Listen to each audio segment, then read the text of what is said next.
Hello Norway. Hello Bridge Burner, Smoke Sip, Duran, Xavier. So we start picking Infinite Blades away with Rage floor 1. I mean, if you're running into like 4 elites and no hallway fights, and at the end of the act there's a slime boss, then maybe. Because you just compare the performance of Infinite Blades and Eviscerate in elite fights. The only fight where Eviscerate clearly outperforms is the Knock, and even then it's actually not that clear. Because Eviscerate is what? If you cannot discount it, it's a freaking skewer that has a worse upgrade. So is it really such a great cut? Of course in hallway fights it's better, yeah. But in Lagavulin, of course, the Infinite Blade outperforms by far. And in sentries, kind of depends on how well you block, I guess, and whether you really need to eviscerate damage to kill the first one or not. Hello, Orphan of Sulu.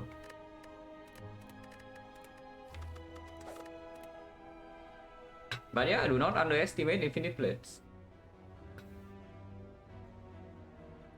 Hello, Grisba, thank you for the good luck. These are not exactly my favorite options. We have the Guardian, so if you want to be Degen, you can kick 15 damage, remove 2. Yeah, 15 damage, remove 2 dodge some elites, and if you see the cards in Act 1, you are dead. Don't know if I'm doing that, but that's an option. If you're farming elites, most likely is like here. So we can do 1, 2, 3 fights. Several question marks, which I don't love. So 1, 2, 3 question marks, and then we have 1, 2, 3 upgrades and 2 elites. So that's a decent path. The slightly more aggressive path would be here into elite number 1, elite number 2, elite number 3. But no fires second half of the act. Only advanced hallways. So if you are not very good against advanced hallways, you bleed out. But you do need some HP to deal with this fight. Hello Metal Philosopher. Hello Retreat. Hello Jay Dublin. Thank you for the good luck.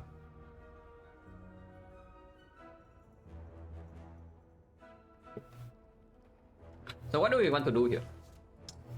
Because the random rare is very checkable. Boss swap is checkable in this spot. I don't know whether I like boss swap too much in this spot because it does miss some conditions for boss swap here. Is that you can take a safe path. Like the first elite is very late. It's after chest and 2 fires, but there's still only 3 fights along the way. So you don't actually collect that many cards in order to even upgrade. And you also take more damage than usual in hallway fights, at least the initial ones. So live boss events here are even harder to take if you boss swap. At the end, the energy will, if you use on to energy, it will play against the Guardian, so that's like fine. And then afterwards, of course, you don't actually lose value. Like people say this value is so freaking good, it's a bag of prep and whatever, that's why you don't boss swap. Yeah, sure, but that's not the reason you don't boss swap. Swap is possible, but I don't love this map so much because with swap, in order to not get owned by Act 2, I would really like to be able to farm hallway fights in Act 1. And right here, we don't actually have that many. And I'm forced into like a triple question mark path. Hello, who's time? Thank you for the good luck. So if we do not swap in this map, 15 for 2, if we see a healing event here, everything is good because it's the Guardian, remove 2 plays fully, and remove 2 stronger with upgrades, which you get 3 of in this side. If you say that the 15 damage and you don't see a healing event here is basically forcing you to rest once, then you still get 2 upgrades, 2 elites, which is fine. Which is fine as long as you don't die here, which is not that likely, but you face only 3 easy hallway fights into 1 elite, and you have like 2 upgraded cards with a remove 2. Unless you have like no potion, this is the bad draw or the not fight, usually you are okay. You can always prevent that, by the way, yeah, by going to the floor 2 shop.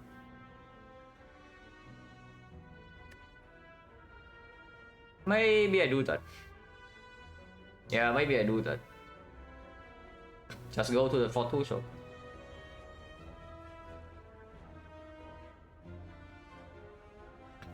Lord Trala 50. How often, hello Ban? How often do we miss rare card? Not that often, because into the Guardian fight, even 1,000 cards and Venom play. Even Grand Finale plays. So the only rare card I would say is the like complete brick on floor 0 would be Nightmare. But even then, this map is possible. We can accommodate the Nightmare with this map layout. So this is actually one of the better spots to take a random rare. It's just, do I want random rare or do I want remove 2? Because remove 2, I think this map we can get away with. Talk about 3 potions, floor 6, left side to fire. Might as well just go to floor 2 shop then, right? If there is an option to go to early shop, you do not need to take 3 potions. You just go to the shop and buy some potions instead. So you effectively sacrifice 1 node. You effectively sacrifice 1 node in order to get a deal bonus. You see that, right? If we take if you take 3 random potions, you dodge the shop, compared to not taking the potions and just simply just go to the floor 2 shop. Compare these two. Yeah, they are the same thing, right? You go to the shop to buy the potions. And that's like basically you see 3 potions in the shop, you can buy 2 of them, usually. And that's your new bonus. So do you think that we gain more value in one floor compared to the random rare card, or remove 2? You go for later, yeah. Basically you gain another downside, maybe depends on the potion quality, but sometimes 99, 55 gold, sometimes like 80 gold, sometimes all your gold. So it's not that as clear cut, yeah. But in this situation, this is actually a pretty high value long-term bonus. It's very takeable. Grand Finale for 0 brick into Hexaghost, yes. I would say into Hexaghost is definitely a brick. But into the Guardian, you can take card draws. Like you take backflip, you take Acro into the Guardian is fine. And you don't actually need that much damage against the Guardian, so it's takeable. Against Slime Boss, you only need to play it once. You can play it in your first deck cycle, maybe with some potion support, or even second deck cycle with like a lot of draw support. It wins the fight for you. So Slime Boss is a fight where when Finale is high enough impact that if it just has a chance to be playable, it's already worth it to be in your deck. It's just, yeah, Hexaghost. You cannot pick cards that help your Grand Finale line up consistently in Act 1. And even if you land Finale like once or twice in the Hexaghost fight, it's not dead.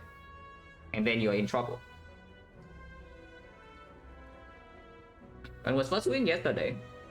Only silent for next set of runs. I mean, I do some silent until I'm done with my defect review, and then it's like 1 silent followed by 1 defect. 50, thank you very much for the 7 and the 13 months. And thank you for the good luck as well. Have I ever picked boss swap with silent after boss swap sample? Yeah, 8 times. In 200 runs, 8 times, and I won 7 out of those. The one time I died was in Act 1 to the north, because I greeted a potion with Sacred Bark, and I took an 8% chance of death. And yes, I rolled 8%. So I died immediately. That was the one loss with boss swap after the sample.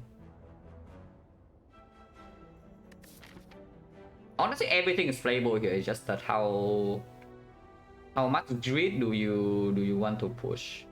Because right here, yeah, let's say we spend all our gold and buy some potion, and then what? 1, 2 fights, 30, 60, 150. No, 120, 200. So 210 into early, super early Act 2 shop, that is still very, very playable. We can buy potion plus a card, but only common card, not uncommon. But I do that. Let's take remove 2. Hello Summerty, thank you for the good luck. Undead poison kills the Guardian, yeah, also kills me in Act 2, so let's not do that. if I can. Yeah, removing 2 shots into picking deadly poison kills the Guardian, but also kills me, so let's not get a double KO here.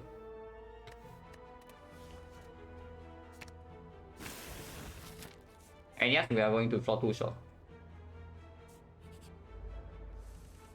54 HP, but at least we draw 3 strikes turn 1, and we shuffle out both neutralize and survivor though, so this fight is not it's not great. It's not that bad. We take 1 and probably get out. But we remove 2 stat and 3 strikes turn 1, you can easily take 0 here. Next turn have guarantee lethal. And triple defense.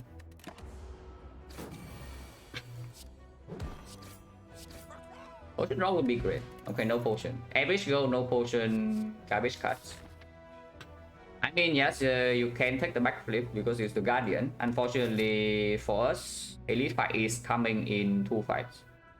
And if I can help it, I would prefer not to buy a card in the shop. So, I mean, you know what we pick in this spot.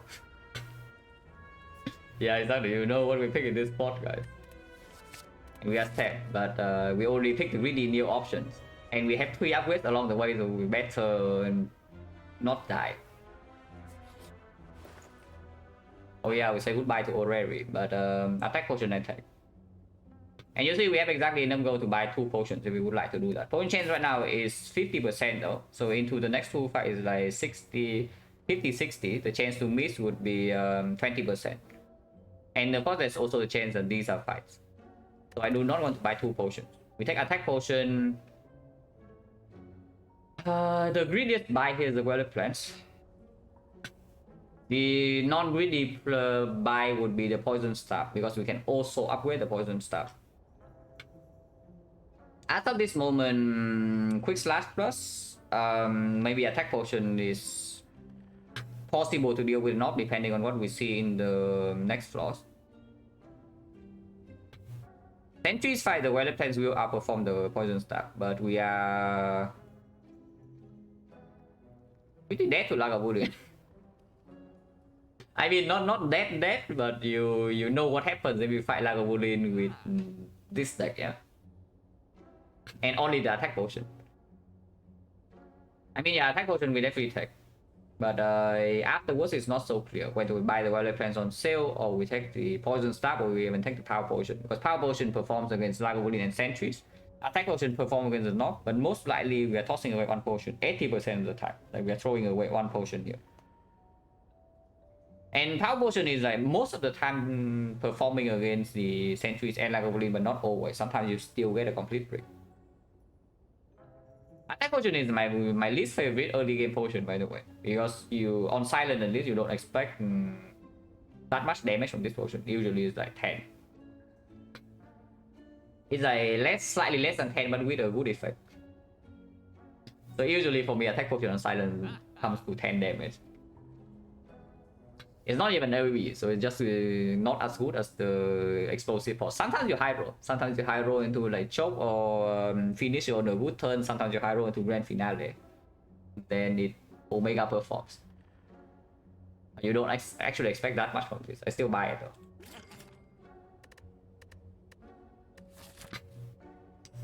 So there is a possibility that we simply just take the Weather Plants, and if we say that our deck is not ready by the time we get to the chest, and yes, we do see the relic even before fighting the first elite.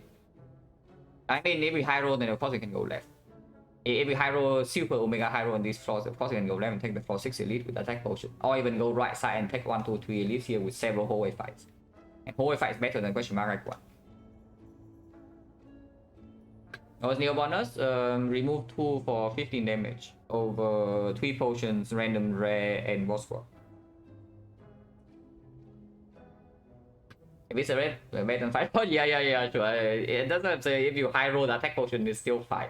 But you can say the same thing for like, the other character, just better, right? You high roll your meteor strike, you high roll your hyper beam, you high roll like your bludgeon. It's all better. Predator better than 5-4? Now that one I'm not so sure about. That one I'm really not so sure about. But wait, give me a second. We have a bot.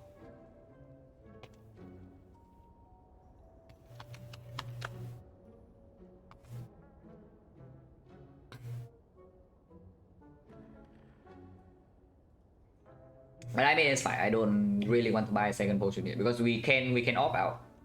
Like right now the plan is to take 2 elites, but I don't even need to take 2 elites. We can avoid this completely if we say that we are dying to it. If I take the greedy option, and then we simply take 3 fires and 1 elite.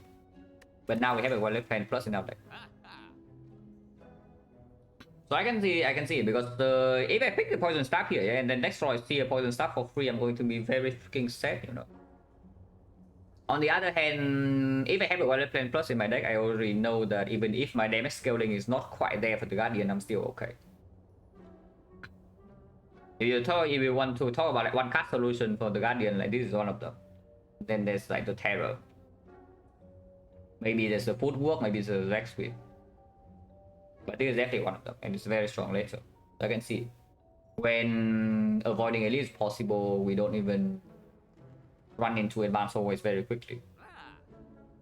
And it's on sale. Like, how bad can it be?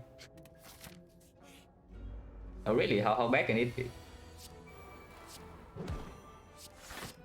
Deck 4, because apparently drawing block is not possible after removing 1 defense. And in late game, yeah, and I have a path that I know would kill me immediately.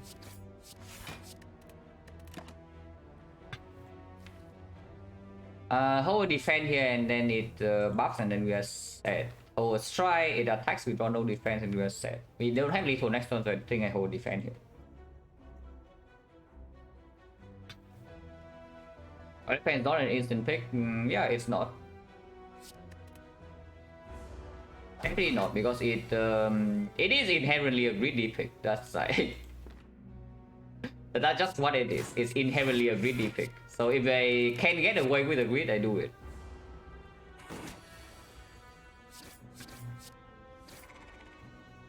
Oh yeah, potion. So now potion change back to 40. So good thing we don't buy a potion. So here's a card. We can pick one of them. See, with the wallet pens better than usual because you don't need to pay 2 energy upfront to get effect while doing nothing on the set on the same turn, and you can wait to use this when it's a finisher. Now block is already sold against the Guardian, yeah, with the wallet plan plus. So you say that you pick one of these and then it solves damage in that fight, and it's true in the Guardian fight. That's absolutely true. Films plus, CE plus, they both do the same thing. In the they both do the job in the Guardian fight. However, same tier as well from slightly different points of strength, but yes, I would say Red Form stronger early game. Don't think I can see a Sucker Punch? Yeah, in this point definitely not. At least not into the Guardian fight. If you're running into like several hallway fights right now, I actually would consider Sucker Punch, but we are not. But I feel about the Sentry is actually pretty good wallet pants. Yeah, exactly. With wallet pants, absolutely fine because you don't like if you don't have wallet pants, yeah, and your entire Sentry spends your CE, you draw CE on turn 2, you are forced to take 50 to your face, maybe even 20. Because after playing CE, you still need to kill one of them, and the CE is doing no damage. And unlike the bomb, you cannot actually block it. This thing is basically the bomb, but worse in the Sentry's fight. But it is still okay enough. With the wallet plans, it can be the bomb, but better. But it's still okay enough. We draw it faster than usual in deck 2 as well with the remove 2 stats. And in deck 2, there are a lot of fights where we like to draw this on turn 1. And yeah, it's yellow, so if we see Bonfire Spirits, I don't even know. Can even toss it away. We heal a lot and get plus 10. Cannot be that bad.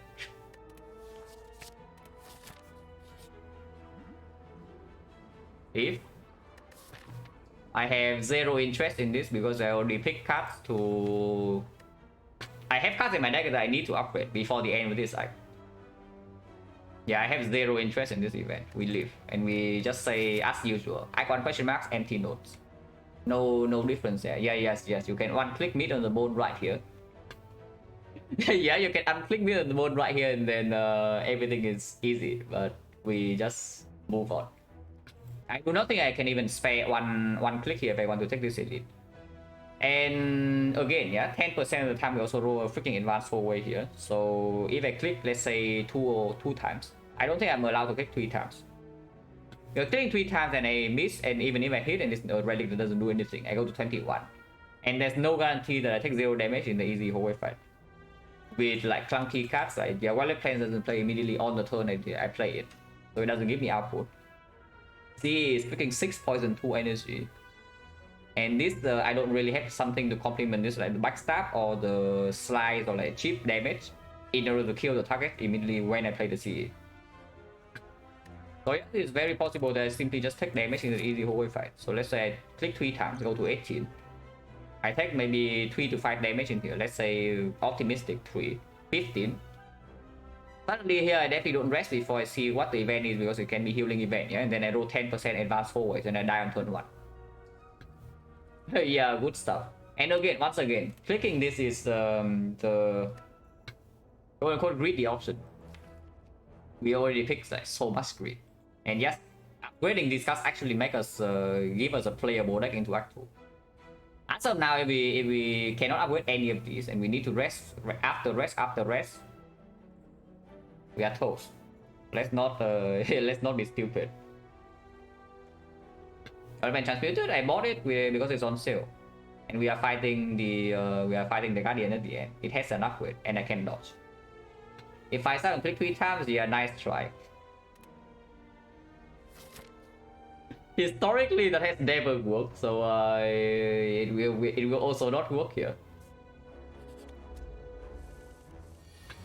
If we draw C like this, then maybe it's fine.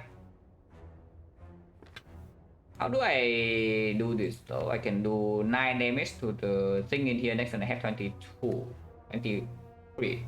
If I draw all the damage cards.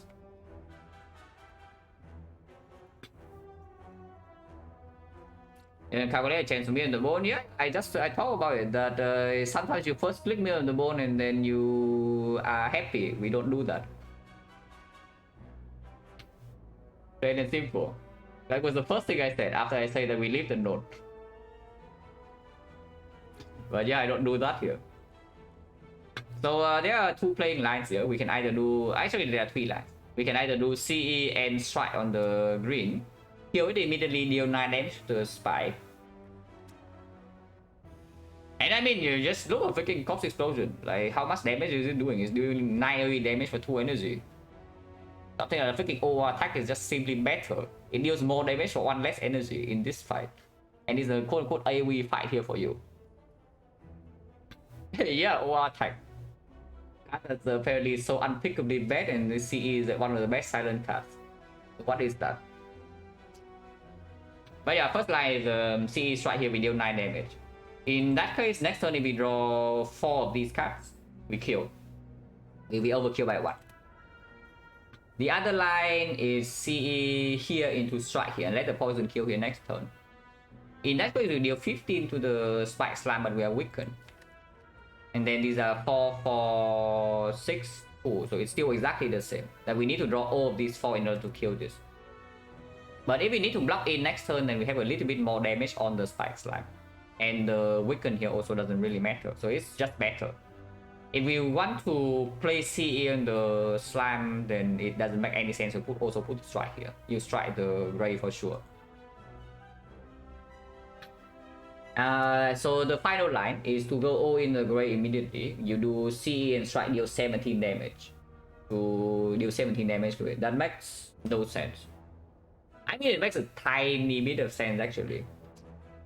Because it does open up a chance to kill with only these 3 attacks, like quick slash, strike. And you don't need to draw the neutralize in order to kill. But the thing is that this thing is attacking you for 4 next turn. So if you miss lethal, it's way worse. Because you simply also cannot kill this. 9 HP, if you want to kill this, you need to pay at least 2 energy to kill it. And then you have 1 energy to block, you take 7. But if you draw lethal on this, the fight is over, of course, because it explodes and it also kills this guy. So what's the chance that we draw all of these 3 next turn? First of all, we need to not bottleneck quick slash. So that's a 5 out of 7. And then if you draw the quick slash, then the only thing you need to care about is not bottom decking the other strike, because you see 6 cards.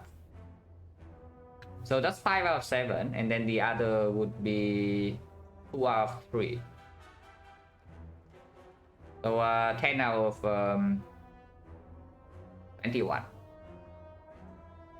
Yeah, fairly likely that you have lethal next turn if you go for like CE strike here. A little bit under 50%, but otherwise you get pretty hard punish.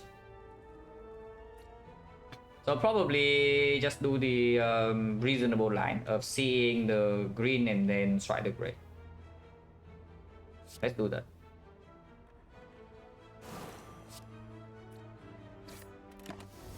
Current chance at the moment is 40, so if I'm taking too much, I'm willing to... This will take 1. And we definitely would not have lethal if we go for the aggressive line. So that's good. Playing strike in here, we are dealing currently 9 damage. So this is 22. 22, if I play here, it goes to 18. Not quite lethal yet. If I hold well plans, it's guaranteed lethal. Actually, no, I'm stupid. This is only dealing 9, so it's 14, it's 10. No matter what I do, it's lethal next turn. Yeah, it doesn't matter. So take 1 and get out. No potion, point chance 50. Hitting well with our wallet plans. That does not kill the elite for us, yeah, by the way. If we take this piercing wheel, most likely the outcome is that we are not even fighting this elite, depending on what is in this stone. It will be way better into Act 2 if we take the wheel instead of the... So basically we're trading potentially one relic, but also maybe 1 upgrade. It's like if we take the piercing wheel, you are gaining 1 upgrade compared to the flying knee because you don't need to rest after fighting the elite. But you are losing out on 1 relic, a bunch of gold, higher chance of rare card. So it's like trading, yeah, piercing wheel plus 1 upgrade versus flying knee plus 180.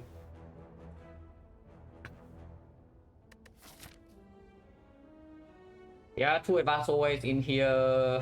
The Guardian, the wheel also plays. Early Act 2 without wheel, extremely cringe. And we already have a wallet plans. I take the wheel. Clear path to infinite? Yeah, we do not have even close to infinite in this spot. what do you see in this deck that goes infinite? Yeah, infinitely dead or what? But the problem with this flying knee is that even if I take flying knee, there's no guarantee that I can even take the elite. Pretty likely, but not without HP loss.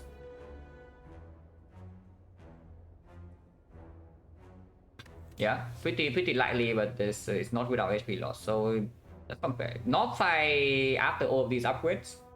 We have what? Let's assume that we have like quick slash upgrade, CE upgrade, and then we add a flying knee in here. Yeah. We have 2 upgrades before elite, so I would do that. Hello, Mappa. Thank you for the good luck. So yeah, let's assume I take the flying knee and then I upgrade the quick slash CE because I do need to upgrade CE to prepare for Lagavulin. Otherwise, we simply don't have enough damage in that fight. So what do I have? 1, 2, 3. Deck will have 16. With this, it has 15. So over 3 turns, I draw everything here plus 2. 1, 2, 3, 4, 5, 6, 7, 8. And that's exactly 8 energy. With Wallet Plan, sometimes we play it. We probably will play it in knock fight. But that is the 1 energy that we quote unquote float. So the other 8 energy can still be counted. So that's like 24, 24, 36, 36, 44. Finally give us 1 energy sometimes, or 44 maybe you can count on extra strike. 50. 53. 53 CE drawn on turn 2, so it's dealing 17. 70 damage. 70 damage plus attack potion. So yes, sometimes we kill the knot, sometimes we don't. On infinite, very few times over 300. Yeah, usually only P box after Act 1. But if I have P box after Act 1, it's fairly clear. Sometimes.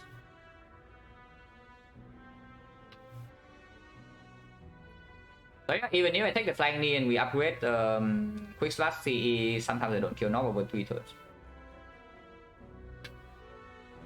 If I take the piercing wheel though, the problem with taking the piercing wheel in this spot is that are we actually okay against Lagavulin? Because piercing wheel in the Lagavulin fight is a defense. And our damage is like only the CE plus. We open with CE plus. So that will be what? 9S7. Yeah, 9S7, and then it's the off turn again, so it's 6. But on the off turn with the Valor plans, we'll probably play the CE again. So it's like 9S7, 15, 14. And then you need to kill, otherwise you take one hit after debuff. So how much damage is that? 24, 29, 53 damage. 53 damage, Lagavulin is 115. So you need to deal 62. 62 with Quick Slash plus that we can play. Neutralize you can play. Play Quick Slash plus twice. It's 24, 27, 27. So we are still 25 damage off. We need to play 6 strikes. Off turn, we already play CE, so we have like 1 strike. So we need to play 5 strikes and 2 Quick Slash over 2 attack turns, which is literally impossible. We have potions, of course. But it's actually not pretty. Yeah, it's actually not pretty at all if we take this wheel and see the Lagavulin, even with double up with the damage cut. And into Sentry's fight, Piercing Wheel, it's okay because you play Piercing Wheel and then your CE can apply 9 poison. Because yes, we are still upgrading CE. So it's not so bad. Compared to Flying Knee, I think Piercing Wheel will perform roughly the same in the Sentry's fight, depending on the draw order. Because sometimes you draw CE first and then Piercing Wheel second, and then you are like, oh yeah, it blocks 6. And you're sad.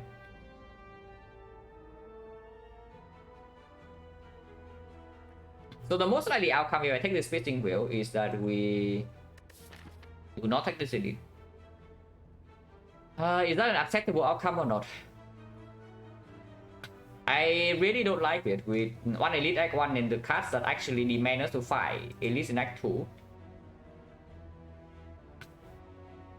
Yeah, I really don't like it because fighting Elite also gives me go to the shop to bail myself out in early Act 2. And yeah, if we are fighting Elite, we take this Flying Knee over the wheel. Definitely outperforms than Lagavulin. Against Lagavulin, we say that we are currently short by... We are currently short by the maybe 3 strikes worth of output. So like 18 damage potentially these potions can perform. And Flying Knee is definitely worth that much. Flying Knee in the Lagavulin fight is worth 14 damage. 1 energy. So just simply plus 8 compared to a strike. And pretty good to set up for the open. Piercing Wheel is common, surely we see another. Yeah, the problem with Piercing Wheel for another... The problem with seeing another one for Piercing Wheel is there are 2 problems with that. Problem number 1 is that you pick more than 1 copy, so seeing another is not a real argument. You pick like 3 or 4 copies, so it's not a real one. You just miss one for the late game. And problem number 2 is that early Act 2 you actually don't have that much time to see common cards. If you're betting against hallway fights in Act 2, the consequence shows themselves like immediately, and you are pretty upset. And that's the thing, Whale is great against the easy hallway fights in Act 2. Except for maybe the baseball, but if we see one more source of artifact strip, then we can also maybe apply 9 poison. Or we will turn 3 sometime with the wallet plan, so it's not that bad. Aggro is actually fine. Aggro you can actually wait for later, because in early Act 2 it doesn't perform that well yet, so you have time to wait for it. But will you miss immediately early Act 2? In this part though, with Valor Plan C, this Flying Knee is not even so bad later. So just take it. And yes, we do not fight this elite without damage card upgrades. But we already said that even with 2 damage card upgrades right here, we are still like 15 to 18 damage short against the knock. With the Flying Knee now maybe less so. And still around the same for Lagavulin with the Flying Knee again less so, but that's with 2 damage card upgrades.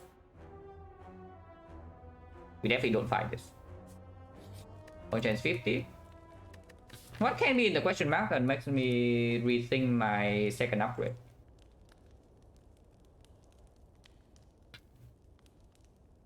Warpaint Weststone doesn't matter. Yeah, they're the same chance to hit and the one we want to hit. It's only like Bonfire Spirits, and Bonfire Spirits, am I really tossing CE away for for Bucks HP? Besides upgrade to one-shot triple light, no, CE upgrade to one-shot triple light is more likely because if you upgrade CE, even a strike would do, you know. If you upgrade quick slash, you need to draw CE and quick slash. But if you draw if you upgrade CE, you only need to draw CE alone. Any other attack would do. It one-shots the fight. Because 9 poison per 6, 15, they don't really roll high, much higher than 15. At least maybe probably not 2 of them. Even if it's 2 of them, you can also still maybe draw neutralize and then put it on another one. Yeah, if the question mark is advanced Hoi, they would probably prefer to have CE plus over the quick slash plus. Let's upgrade CE. And yes, I am not tossing this away to Bonfire Spirit, so that's not a real consideration. It's a shrine also anyway. Ideal question mark, healing event does not cleric, so banana. Oh, this is what I can change my upgrade target to if I don't get the curse. Okay, no curse. Our maneuver. Not the worst outmaneuver I have seen in Act 1. Because we have expensive cards and well-lit plans. Not the best either, but I also do want to see the rare card. And it's not... It's just bad for the knob. That's about it. It's bad for the knob. It's fine for... completely fine for Lagavulin, reasonable against Sentry. Not terrible against the Guardian. Because you're also like allowed to pick a backflip afterwards.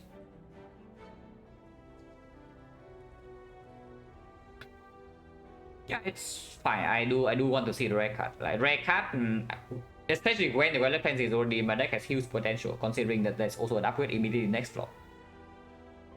Am I reasonable into Sentries, especially when you have CE Weather Plans? Yes. Fine.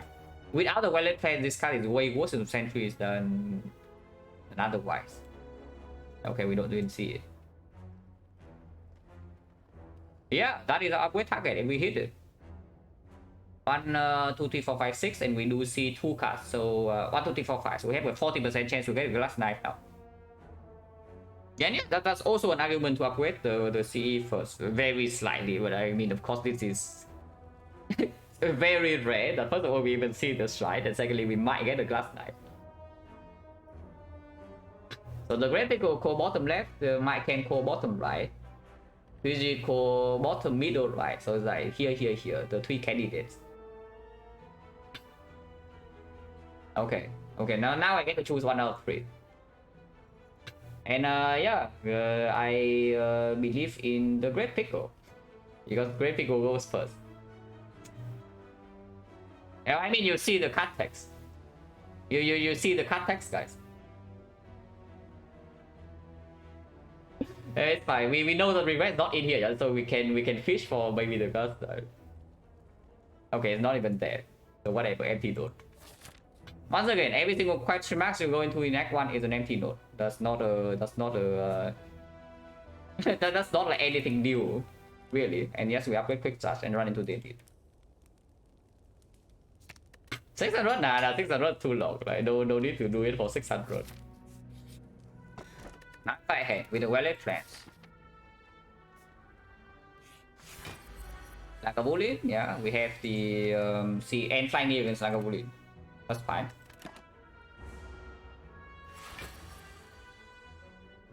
Doing what he asked for, okay.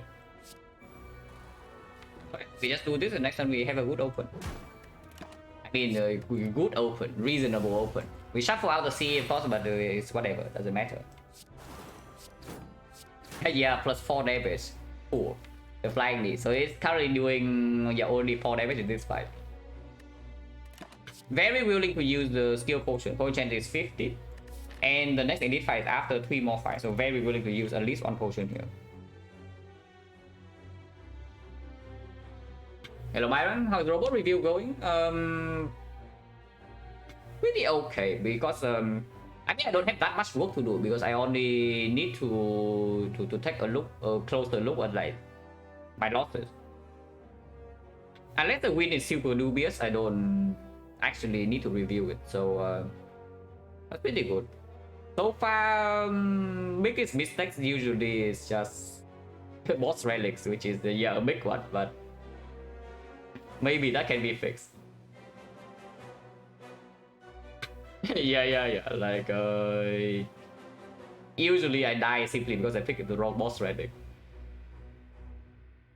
I mean, wrong is a big word. I don't know whether it's wrong or not. But if there's anything to look at, then the first thing is that, because some of them are like very good. I mean, one run I know straight up it's just wrong. When I simply die turn 3 to the heart at the end, right? One of the runs I know straight up is just wrong. But the others are less clear. I'm only taking 2 damage, so maybe don't need to potion. We can take 7 and play Flying Knee instead. I do want to deploy Flying Knee whenever I can. Or I can also open the skill potion now. Maybe opening skill potion now is good, now that I have drawn the Flying Knee.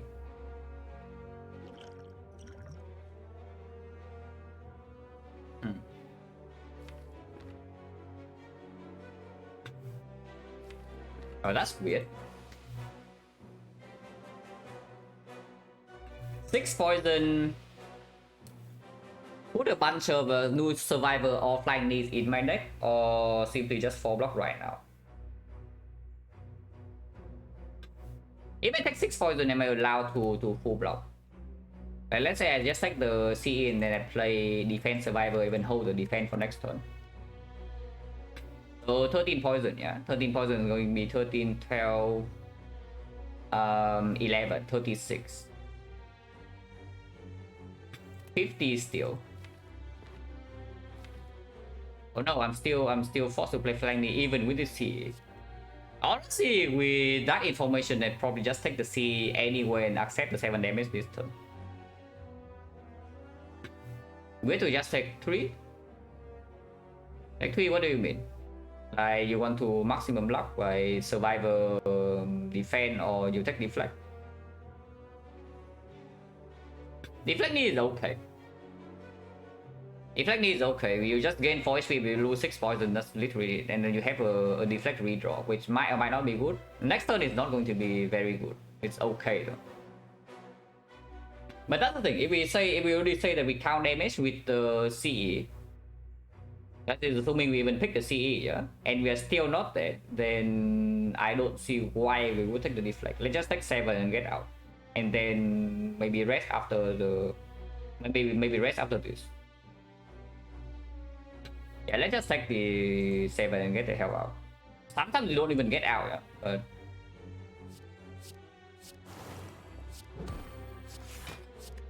And yes, I would hold a defense over a strike here after taking the CE. And playing the flying knee. Not redrawing the defense into the off turn is also like not a terrible thing. Yeah, punish immediately because now we redraw the C, but it's another -9. That's fine. -7 into -9, -16. We rest for 19, so we do not lose that much here. I mean, it's already dead, so in this spot is fine. We take 16 on potion use. Move on. No, yeah, could be worse. Happy Flower is great. Duplication potion is fine. And once again, we use on potions, so now it's back. Point chance 40.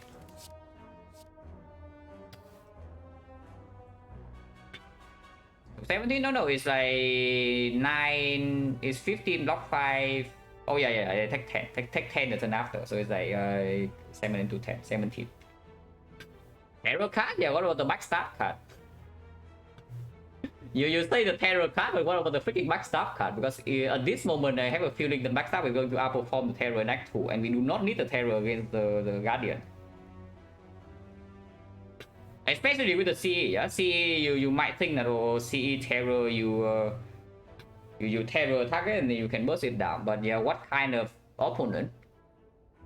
In what kind of fight do you see your small target and then terror deals more damage and backstab? Hey, yeah, just think about it. Slavers fight, they have 51 HP, so how much is Terror doing? 1 energy deal 17. Upgraded, yeah, 0 energy deal 17. Backstab 0 energy deal 11. You always draw turn 1. Terror deals more damage, backstab is next, right? Yeah, in single target fight, then of course. In single target fight, like collector, the gem and whatever, it deals more. But in any fight where CE is doing its thing, the backstab is just going to be stronger.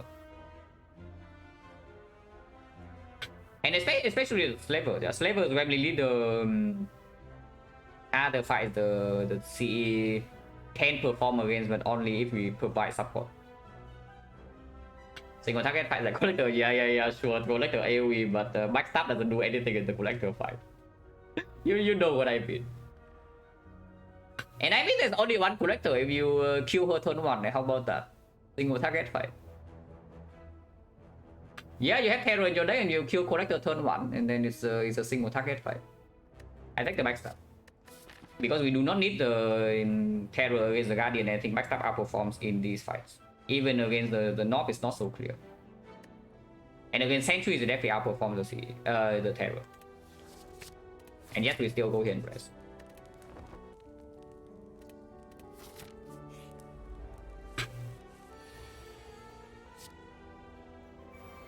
Did not discount the C, so that's slightly set. Fine.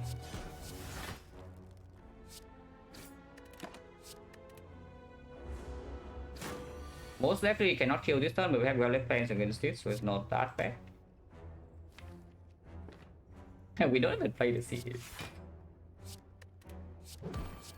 Go ahead and discard and neutralize because we know the next turn like most likely have full block. And we are wasting a lot of energy here, but that's like whatever. That's fine, man. Flying knee chain as well.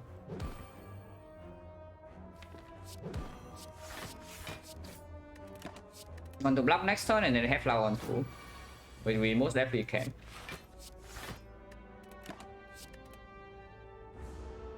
Yeah. I know Flying Knee will perform. Like remove two start with the Violet Plans is the ideal condition for the Flying Knee. Because if you basically can play Flying Knee every single turn, that's 1 energy deal 16. Actually no, that's 0 energy deal 8. Yeah, if you can play Flying Knee every single turn, it's 0 energy deal 8. And it's simply just better than Slice, and Slice is already one of the better cards in Act 1.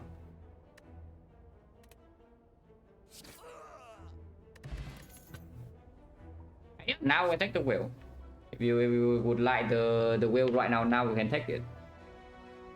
And yeah, you see the Acro with Mount-Fight Hand and the flower. I see a piercing wheel. Too early for Acro? No, it's not too early. You can take it here. Because you are fighting the Guardian, you have relics to play with, and you have things to deal with the North right in your potion belt. You can take Acro. But I mean, why? Why would you do such a thing?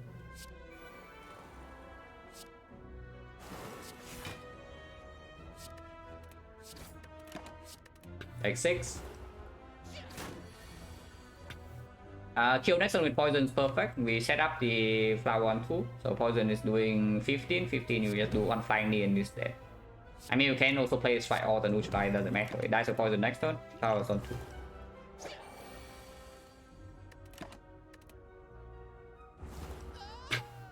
Ironclad Silent. For now, Silence is currently happening. Ironclad is done, I don't know, maybe for a year or maybe even longer. But it's done for a while. Dagger Throw is takeable. Are we having any problem in the Guardian fight with the Violet Plans? Because even with Violet Plans, you cannot scale your... Yeah, even with the Violet Plans, yeah, you cannot scale your block. You actually cannot hold too many because you need to spend 3 on any big attack turn.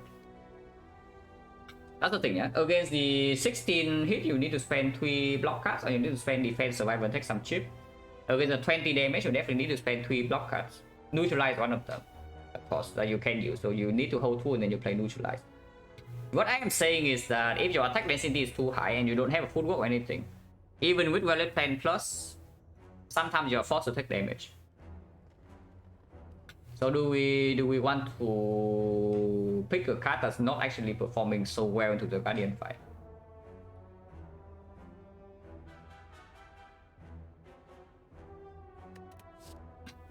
On the other hand, Clone Dagger is possible. It's not that good though, because we are already at the end of Act 1. With the modified hand, Cloud Dagger slightly better because you after image is stronger, footwork is stronger, accuracy is stronger, and Venom even, yes, God forbid, but sometimes 1,000 cut. Now we're taking a hit from knock. All depends on when we draw the C and what attack potion is. We already counted the damage. Backstab right now is plus 11, but piercing goes minus on card draw. So basically we're trading like maybe 2 strikes draw for a backstab. And energy is energy from flying also plays less, so I would say that we are not actually so much better into the knock fight compared to a few floors ago. Maybe even worse sometimes. So damage it is we are still like 15 to 18 damage short if we draw CE late. But that's fine. Like of course if we throw potion at the knock, we don't really take the hit. Do I want okay, so the question I should probably ask here is that do I want these things in Act 2? If any. Because I also see that our damage, front load damage is pretty freaking set at the moment, yeah? We have one backstab. And that's where it stops. Now we have base decks, a quick slash plus and a flying D. With the weapons combo cards also line up more often. So if you take the dagger throw with the weapons, maybe even Tactician is takeable. Sneaky Strike is takeable, Tactician is takeable, Eviscerate is more takeable.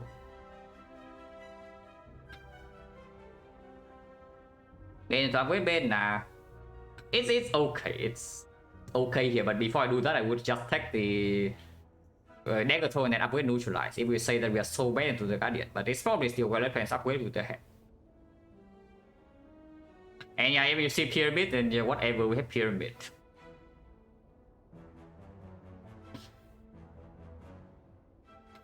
Yeah, dagger throw is fine. It also plays against sentries because sentries we do need to have at least like 0, maybe maximum 45. We don't need to kill the 45, so let's assume that we just kill the average one like 42. Backstab is dealing turn 1 11, so we need to deal 32 still. 31. 31 maybe 28, so yes, 28 we do need to spend at the moment 4 energy. If we take the dagger throw, sometimes it's 3. It's not so bad. If we draw CE super late, then the dagger throw to kill 1 first on turn 2 is also pretty appreciated. It's not even a Omega Brick later, so it's fine to wait. If we are saying that we don't die to the Guardian, which we should not do.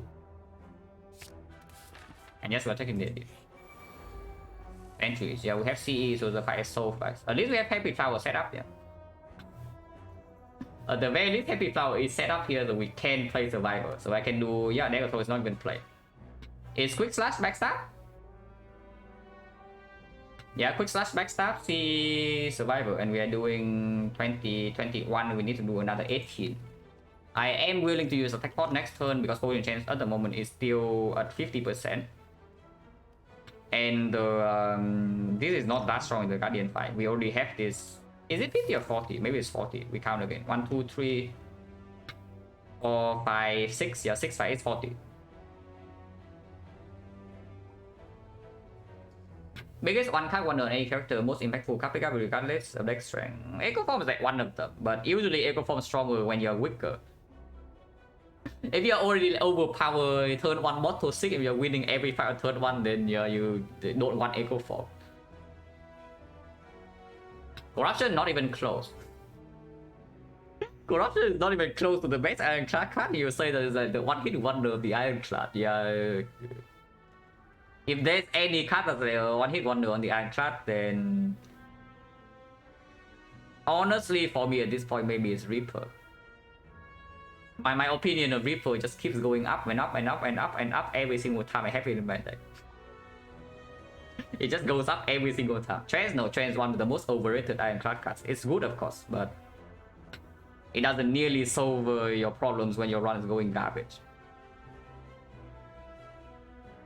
Fit if your act is bad though, like if you're really weak, Fit actually doesn't do much for you, but Reaper can still carry the entire run. For me, that just puts the Reaper like on top.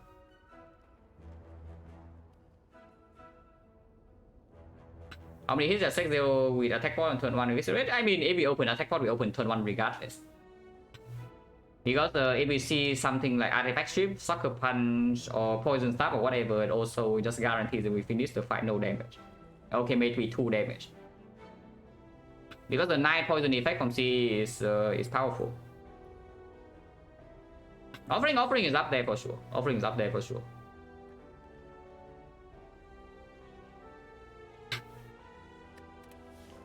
Yeah, we can open attack pod. I think duplication pod is better when we have the wallet plans in hand in the deck already anyway. Eviscerate is right here. So do we kill them all on turn 1 or not? This is 20. Flower is going to be messed up, yeah, if we do that. So you can intentionally take 2 to maybe set up the flower or even kill the 39 HP one and then try to block. That is just better, yeah. If we kill anything in the 39 HP one and then we set up the flower that way. So we have it, yeah. Yeah, we definitely have it with the Eviscerate. Sticky Strike also have it because it's +2 energy. And yes, we kill the 39 HP one. We leave this thing on that.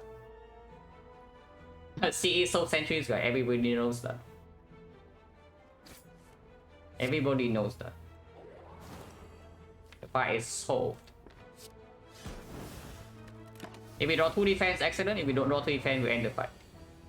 And yeah, we don't draw 2 defense, so we end the fight. Ornithopter, yeah, but we got potion refund. So with Ornithopter and 2 potions, 41 HP, we definitely never rest here. Yeah, if you want to beat the rest so much, here's one for free. Okay, not for free.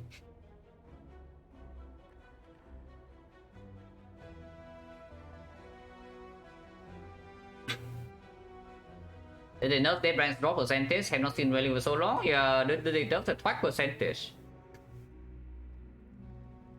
Did they nerf the track percentage? Because I also haven't seen that for quite a while. This is huge, huge.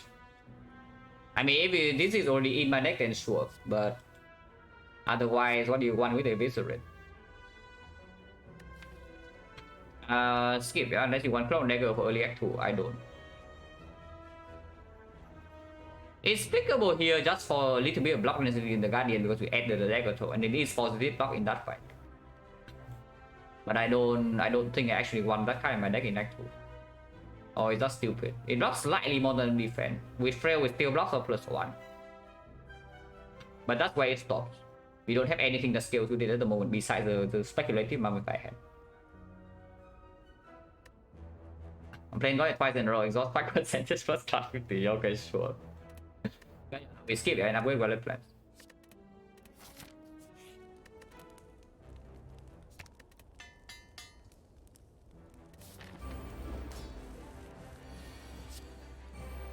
Did not discount a strike, which is a small concern. We have 23 here, so we need 26 next turn, which is basically impossible to do unless we flex spot. Poison Gen is only 30% though, and flex spot is pretty strong into Act 2 with this. I mean, not with this, but with the CE. And it also heals 5. Like after 59-60% exactly 6 of echo in the sheet, yeah.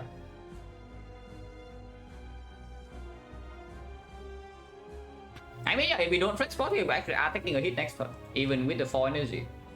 How acceptable is that? Because we have Wallet Plan plus, so we can hold 2 block. We hold 2 block, if we draw into the neutralize, we can play 4 energy block, and then we take 4 damage, best case. Sometimes 4 energy next turn also give us, we need to deal what, 26, yeah? We deal 23 right now, we need 26 next turn.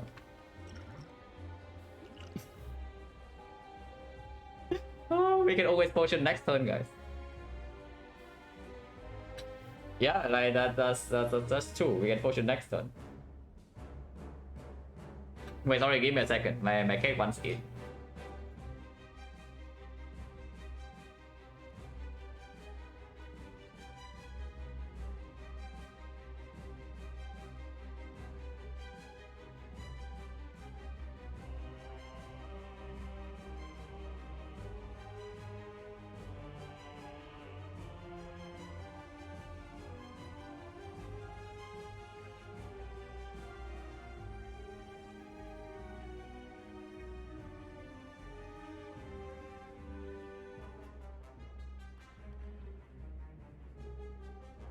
Okay, so what are the bricks? We hold 2 blocks, so maximum we take next turn is only like 23. If we draw any 2 attacks, neutralize strike for example, we have 9 damage, with the potion we have 10. So 19, that's slightly short, so we need to draw 3 attacks.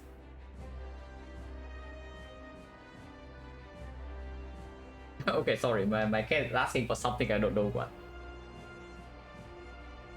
Marking, thank you very much for the thumbs up the 5 months. Appreciate it a lot. But yeah, I need a few minutes.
Okay, Kevin, yeah, not anytime soon.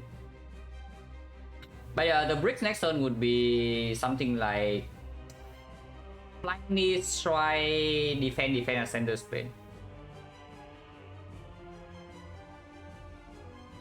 In that case, we can block 4 times.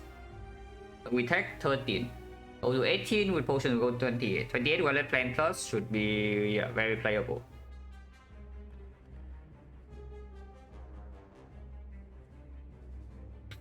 Cat melts the display when she wants to play. Yeah, my cat also wants to play because apparently he woke up like a little bit early today, and now he's really active.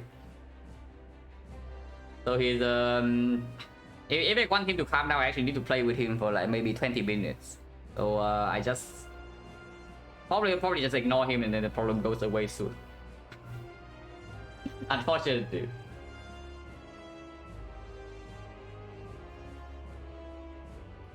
But yeah, we don't need the potion yet. And just hold like survival defense. Because sometimes we would draw next and we can deal 26 with these cards. Sometimes we can also just draw neutralize and block. And barely take any.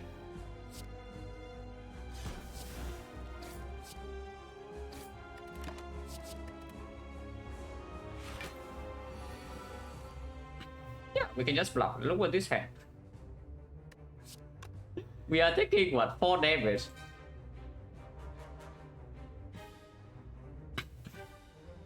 Actually, thank you very much for the Prime in the 9 months. It's for S3 what viewing any close intense run recently. Recommend buy the Silent class plus Necro defect anymore like that. I have a run that I highlighted for defect recently.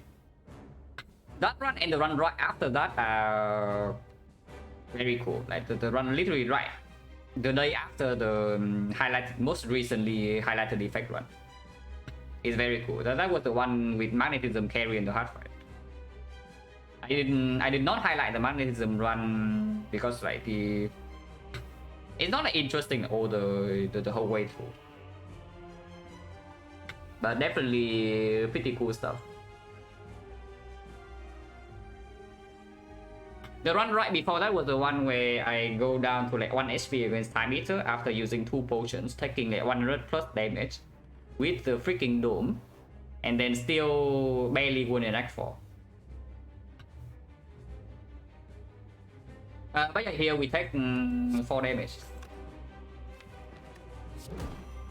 Yeah, nice try Guardian, but not today. So probably Dagger Throw. Well, is not used for the 10 damage attack. Even if we use Will to block a hit soon, it's used for the 8 times 2 or 5 times 4. We hold Dagger Throw. Just block, right? Simply block. Pliny energy doesn't play, so it's probably just quick slash C. The answer say Force Dome, yes.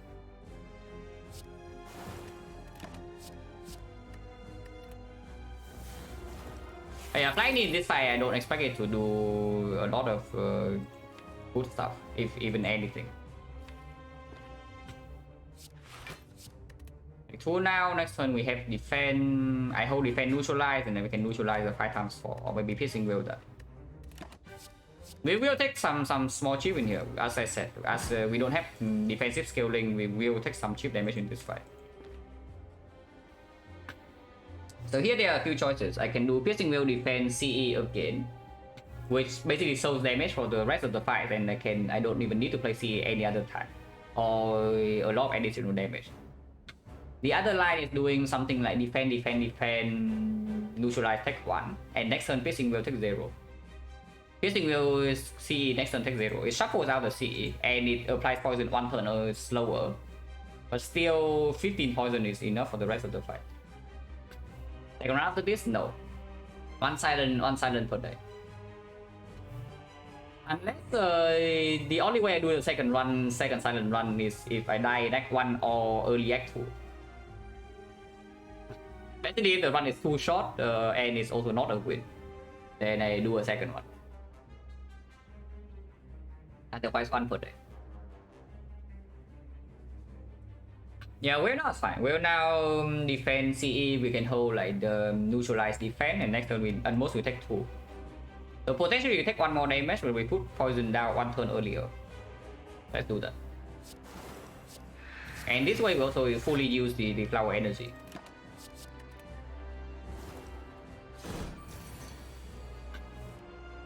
I did not draw into the third defense, so we take a little bit. But now the fight is over. Potion is completely preserved.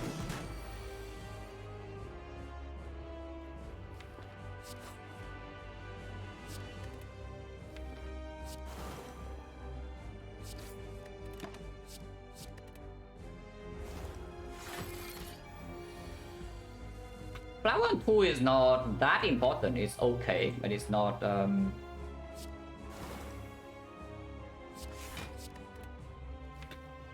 I do not play this defense for 2. I need this defense next turn. So I just take this 2 here.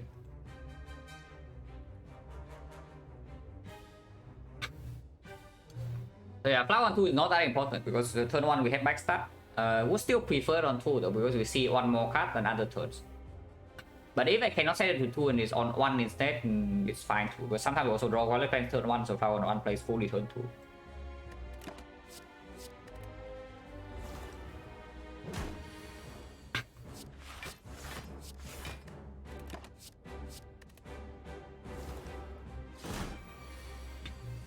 If we can kill this turn would be great, and we can. Yeah, we can, so let's kill it.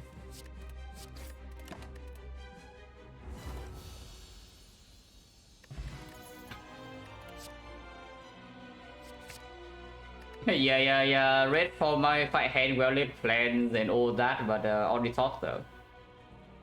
And this is enough for me to click Alchemize over literally every other card. Yeah, that's enough for me to click Alchemize over literally every other card. This potion is not as good as this, right? If we are saying that we drink a potion every single fight now for 5 HP.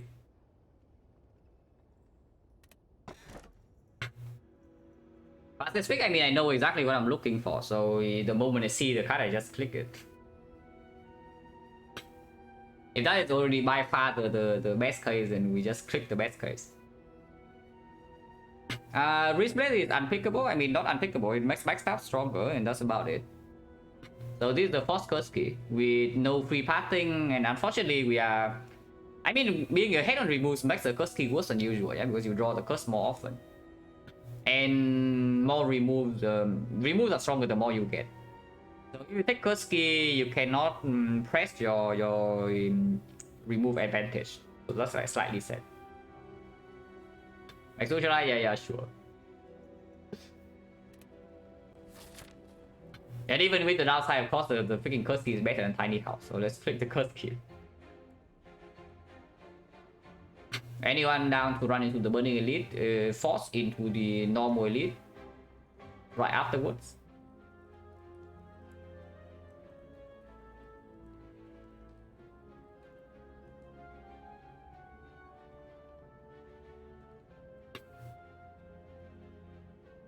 Yeah, when we say that we have such high late game potential at the moment, with insane sustain with this, with energy with this, and the energy relic is also fine. Now we can pick up any card draw with relic pen plus. Is it going to be another 100? Yes.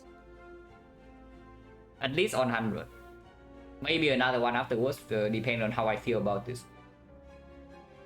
Yeah, no, not taking burning elite in this act also makes the act 3 slightly more annoying though. Now, the problem with this line is, of course, we are going to have 2 potions in here, but after this fight, we most likely only have 1 potion in this fight. HP is going to be high though with sustain, and these are before the curse key, so like no real downside. Free energy until here. Afterwards, we can open the chest, and then if the curse is bad, then we go here and remove. And actually, we have free passing.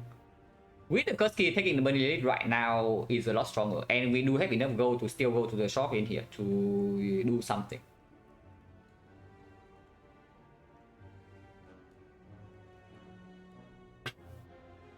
That was my first silent run. Was pretty chill. It's like pyramid red form over curve in sec 1, extremely high front load damage with like bag of marbles, backstab, strike dummy. So it was ahead the entire run and never fell off. That was the first round with sample.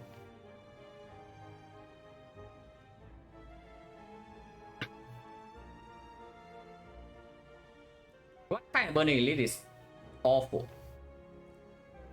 Yeah, what is the worst burning elite for us? It's just the usual suspect, right? Strength levels.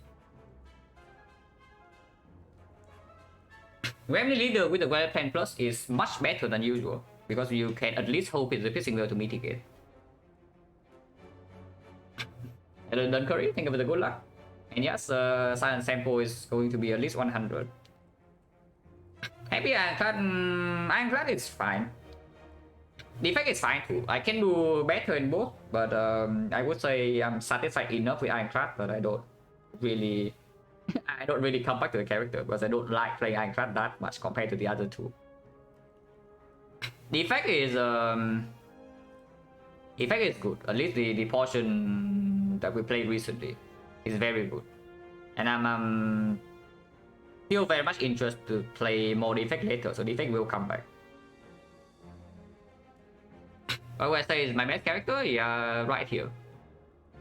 By far, the most time I have in this game is on silent. I have like 4,000, closer to 4,700 at this point, and more than half of that is on silent. I'm glad still saying favorite character of this sample is defect now. I enjoy playing defect. I generally enjoy playing defect at the moment, so it's just silent and then defect and then try and then Quattro.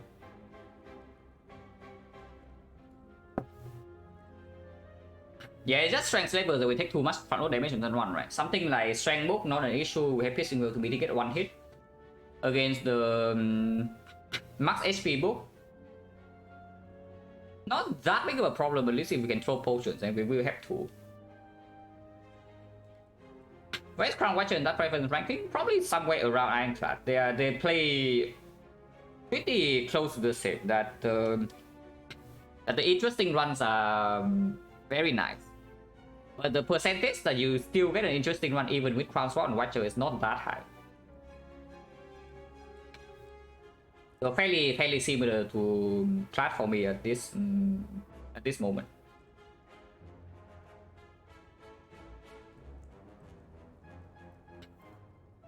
We are taking Burning Elite. We are taking Burning Elite. If we see the bull stabbing, of course, there's also like maybe duplication potion on, let's see if we cannot kill it. The risk is here, but we are allowed to rest. We can rest, especially if we go here. We are allowed to rest. With 2 potions, 5 HP, 5. How bad can it really be?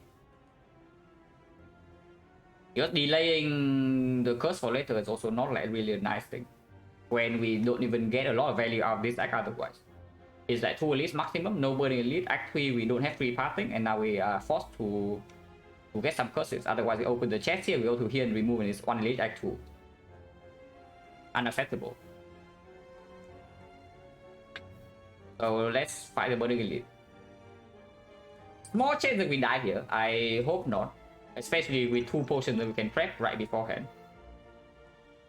But it's possible. Especially if we roll something like a 10% fight here sometimes. And we don't have forgotten outer protection yet. So outer here can also screw us over. It's risky, but I think with the Kirsty and this map layout is worth it to take. We kill max HP people, we just do see 18 poison. We have 4 energy, don't forget. 4 energy, this full blocks 1 turn, and we have the Violet Plant Plus and 2 potions. Max HP book is only like 214. It's not so big, like 215 somewhere there. Let's start here. I am genuinely pretty scared of the strength savers, but that's about it. If we enter the slaver side with something like 50 plus HP and 2 potions, we should still be okay if we take like 40 damage in that.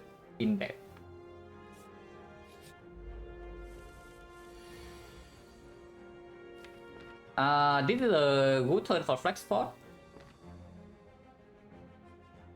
I mean, it's a decent turn, it's not a great turn. But I don't even know. We don't always draw into the alchemize with this. Second, reload the fight to try for a win. Depends on how attached I am to the run. But I mean, of course, I count this as a loss. If I make a very clear mistake and I know it's a mistake, I just let the run die. If it's a very close decision, I want to see maybe what would happen if I make another small choice. Then sometimes I play the run out with 7 quid. But yeah, of course it's counted as a loss. Hello, the Jolly Jaumo. Thank you for the good luck. The run forgetting a chat for yeah, okay, we don't talk about that. That was within the that was within the troll threshold for the iron class, so it's okay, acceptable.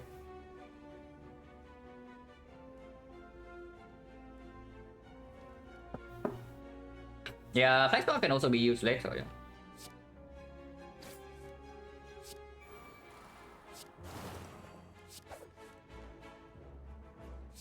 And yes, this fight will never go to the second cycle, so of course we hold 2 real cards.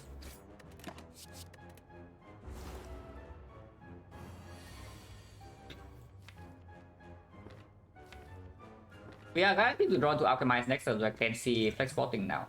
It's better than flex spotting next turn when we are weakened.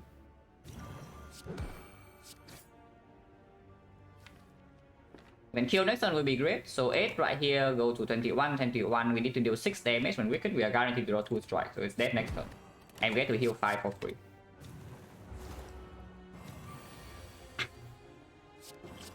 Energy cost, not so good, but it's okay, because it's a potion to redraw in the next fight.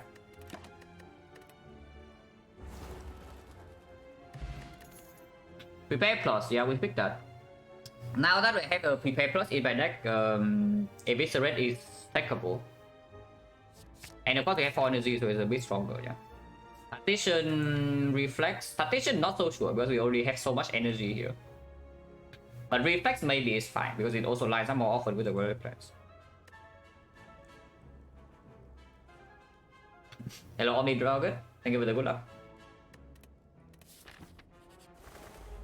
We did roll a 10% fight. Now that is what I'm slightly worried about, because now we are forced to 2 advanced hallways. But hopefully with potion sustain we are okay there.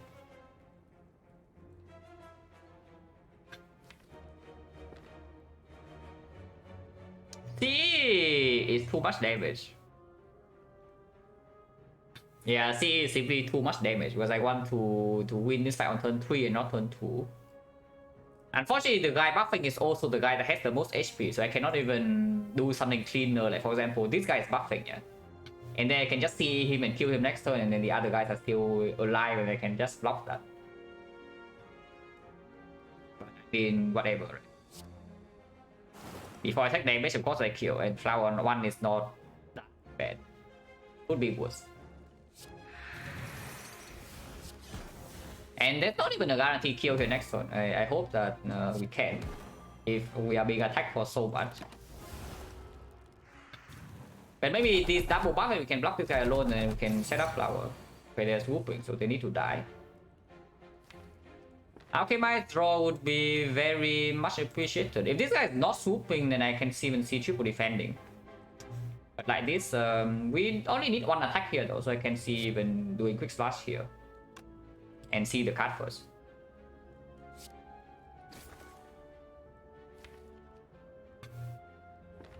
If I hit defend, I take. If I hit strike, I still kill. If I hit defend, I just kill and get out of here. Point chance is 50%, so maybe I can even use this blind still to heal 5. Oh, perfect. That's the best draw. Okay, memory, so that's very strong. And we are basically at full HP, yeah? So if we do not need to use potion in this fight, we won't. Yeah, do pot number 2. That's basically it. Do pot number 2. Flex Force, the bone chance right now is 40. We don't have anything that actually plays super well with the Flex Force. 60 strike plus. And we literally just pick up a prepare. We have a deck control in the deck already. We have a wallet threat. I mean, yeah, please get it. And now we take acros. Better if yeah, literally better if it's with the especially with the upgrade. Yeah, it's so freaking green, guys.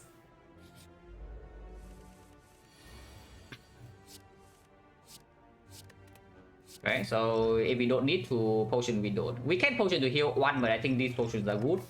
Or either this fight or the Burning Elite. They are excellent.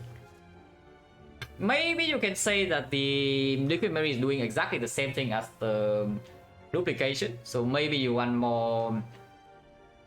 Basically, yeah, if you are in a situation where you break your draws completely in early turns, and the duplication potion is doing nothing, then the Liquid Memories is also doing nothing. So maybe you can say that you want more flexibility with your potion belt. And yeah, more rolls and goals always appreciated. I can see it, even if we seal for 1. Because using the potion immediately is also like helping quite a bit.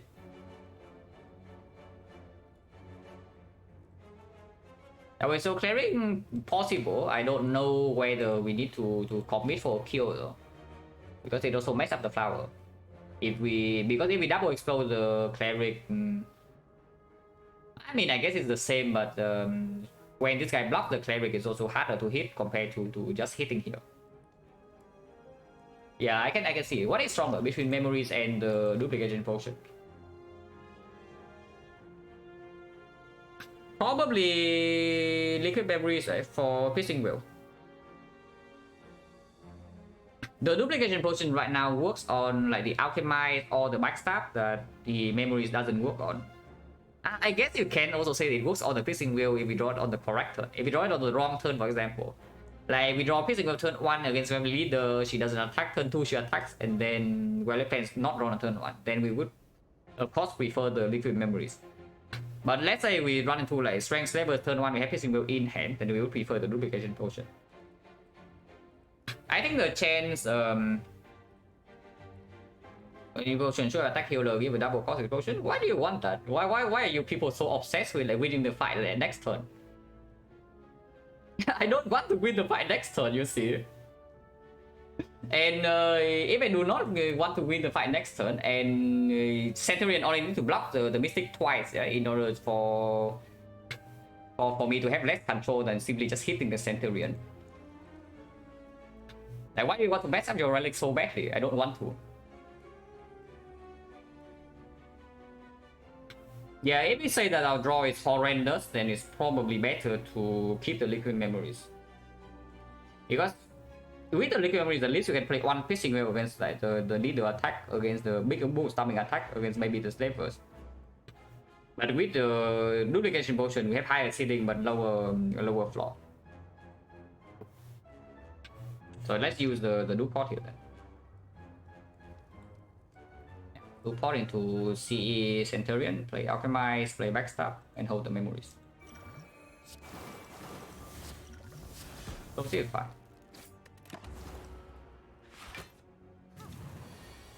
Last run didn't panic when win levels heal 20. Yeah, heal 22. I gained a 22 HP out of nowhere because I did not kill the Slaver immediately on turn 1 and also put my panic from 0 to like 4. So yeah, I don't know about like just play lethal whenever you see lethal, you know. He heals right now, so this guy is currently at 52. 52 is 35. 35 next turn is 19. So I can play 2 strike and I can still have perfect kill or block depending on what happens. But she will not attack next turn. Basic, yeah, basic trick. You just pull 20 HP out of your head for nothing. Isn't that cool that you wait 1 turn and suddenly you gain 20 HP?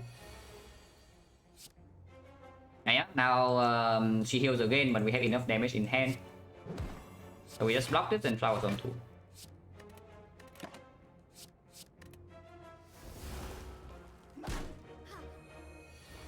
Yeah, if the attack patterns like this, then double explode on the Mystic would be okay. But you also see that it's more difficult.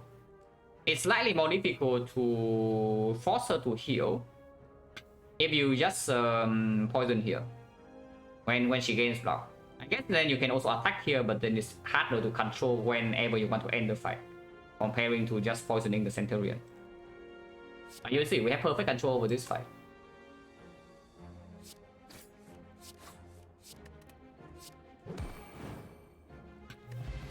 Endless pool. Oh, that is so good with liquid memories. Holy crap.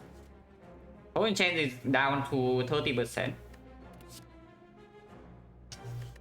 Oh, it keeps beating me with green card, but this one is takeable too because automaton displays. Footwork we pick. And yeah, how bad is it to just pick green cards? Like really? How bad can green cards be? If you just add a green card to the deck every single floor.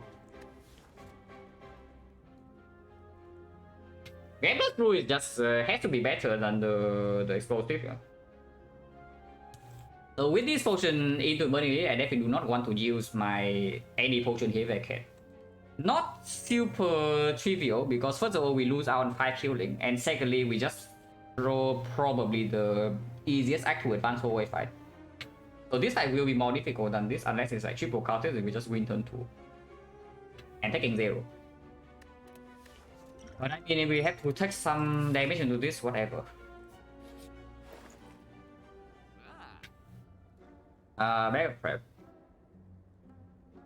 Slightly unfortunate, I cannot afford bag prep and the masterful staff, but still, yeah, we'll take the bag prep.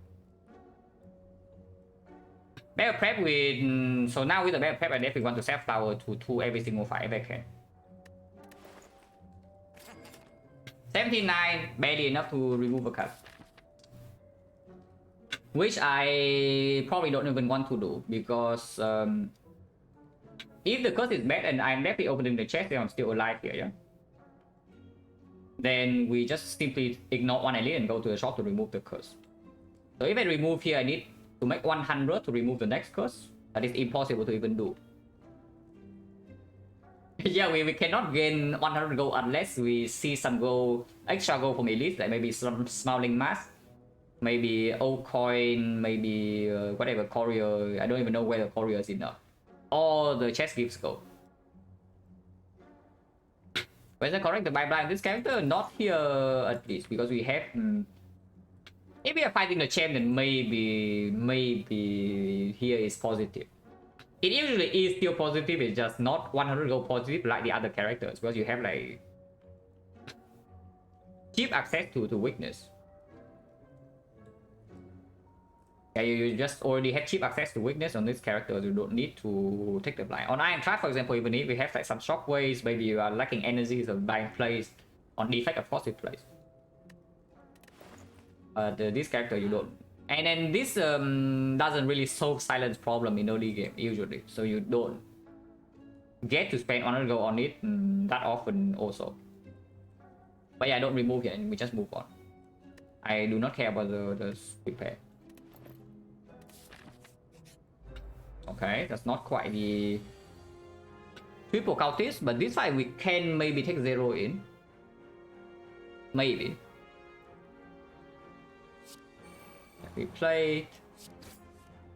No C on turn 1 is making it a little bit more dangerous, but we can hold Piercing Will. Once again, this fight is never going to second cycle, but we are also not playing Alchemize this turn, so can also discard that. Because if we are forced to maybe use a potion on turn 3 to save a massive hit, then maybe Alchemize can be redrawn. And I don't want to redraw Sanderspin. We want to set up HP so that CE kills the cultist. So this can still do because yeah, CE plus a strike is killing that. But now we can put other damage on the chosen, like maybe one more strike here. We do waste a bit of poison damage though. Let's say we're piercing well next turn. But I want to piercing well turn 3 anyway. So I can go here. Neutralize is better to play than defend next turn because it doesn't put the dice in. And we are neutralizing the chosen anyway, but sometimes chosen doesn't attack, and then the neutralized hole is useless compared to this. But I can also play defend the block of this turn 2 and then piercing well turn 3. Fine, we have dodge and roll plus, and 60% of the time the chosen also multi turn 3 piercing well full blocks.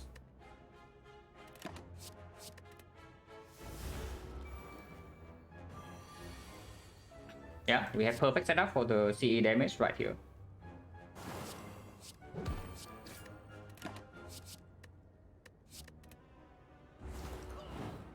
I think one probably cannot do though, unfortunately. And Chosen's rolling the big hit instead of the multi, but we can still block.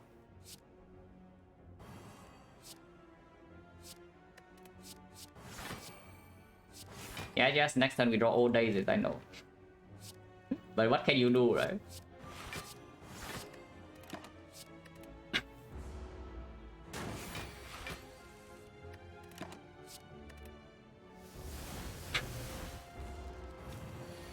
Times 2, piercing well right here is full block. And next time we can kill it, maybe. Yeah, we can fall, so might as well just play the strike, and I don't see a reason to take this 2. Yeah, it's dead. Our perfect setup, no HP loss, no potion use. That's very good outcome.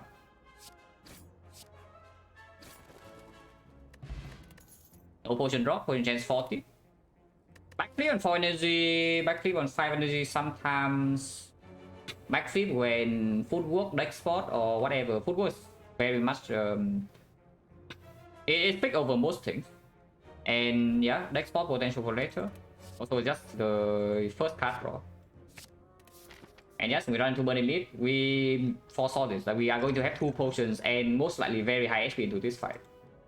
So that's why I decided to go here. Strength Leader is not the worst. Definitely not the worst fight, potentially not the best, but it's there can be worse. And we have 5 energy turn 1 because we set the flower, so... Well, defense here is great. I can see playing dodge and roll right now.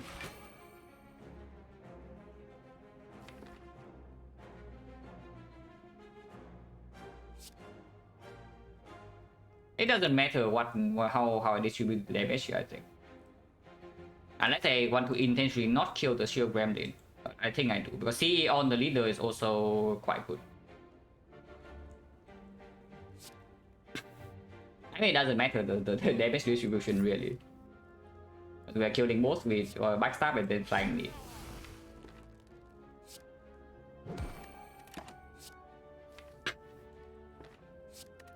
And yes, I hold strike over defend in case she doesn't attack. If she attacks, we already have dodge and roll to cover a little bit.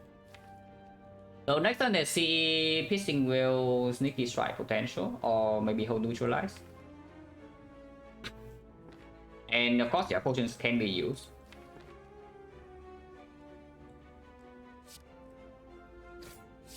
Our damage in this fight is quite low, especially if we have to see the minions, but it's okay because we can block at least 1 hit, and Liquid Memories on the CE can happen next turn immediately. If we really want to, if we really need to do that.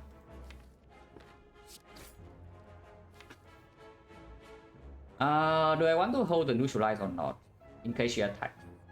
Because if she attacks next turn, neutralize by far the best block card. Probably, probably yes.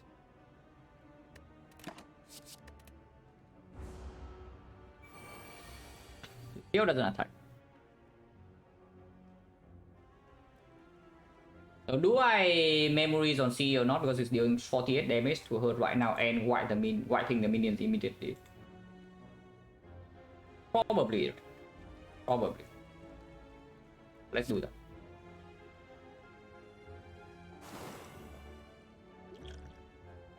I need to do this before the prepare, yeah. And yes, I do want to redraw the C. So now we shuffle this. We are still holding Piercing Veil Neutralize. We only need 1 energy, so we can do Strike here into Alchemize, but we shuffle first. And sometimes we draw into the Sticky Strike and play it for free, and we can play something else. The argument not to play Prepare right now is just to redraw the Prepare, but we also redraw into 2 other garbage. Let's shuffle.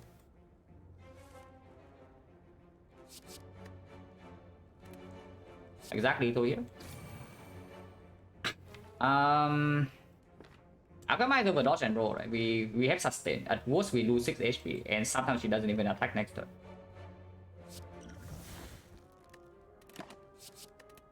Because even after this, the fight still not over, yeah. Especially if she resummons, which is why I just want to shuffle in the CE. If we see right now, is it lethal next turn? It's 17 damage, 25 damage, 25, 28, 28. Next turn we have 37. We are 1 damage off. But we can draw with the backflip. Yeah, let's just kill her then. If she never attacks, then just kill her.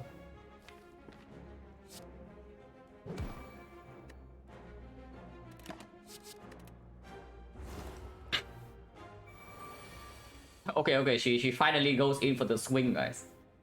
But we need to draw 1 attack with 3 cards. With 2 cards. Any attack will do, otherwise we can always potion. Double check, yeah. This is 25. 37, 37, so we are exactly 1 damage off at the moment. A potion can always get us there.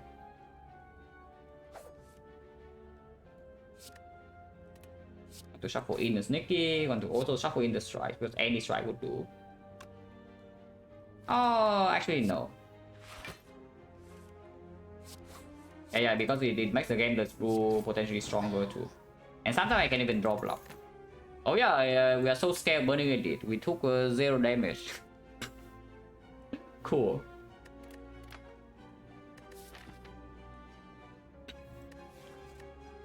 Dagger Spray can be taken into upgrade. Because I form the leader fight, I also see that our damage is quite low. And we are fighting Automaton where CE can be stolen, and at the moment we don't have defensive scaling to deal with the to deal with Hyper Beam or the turns afterwards, like very often. Burning Path did absolutely nothing. Yeah, if she never attacks, then the nothing happens. So Stinky plus Afraid breaking in, we have Ballet Plan plus. I don't think it's that important. And Dagger Spray plus performs against the Automaton too, which can actually be an issue. Because if you draw CE without the Ballet Plans on turn 1, it also doesn't do anything against the minions. If you draw CE too late, it gets stolen.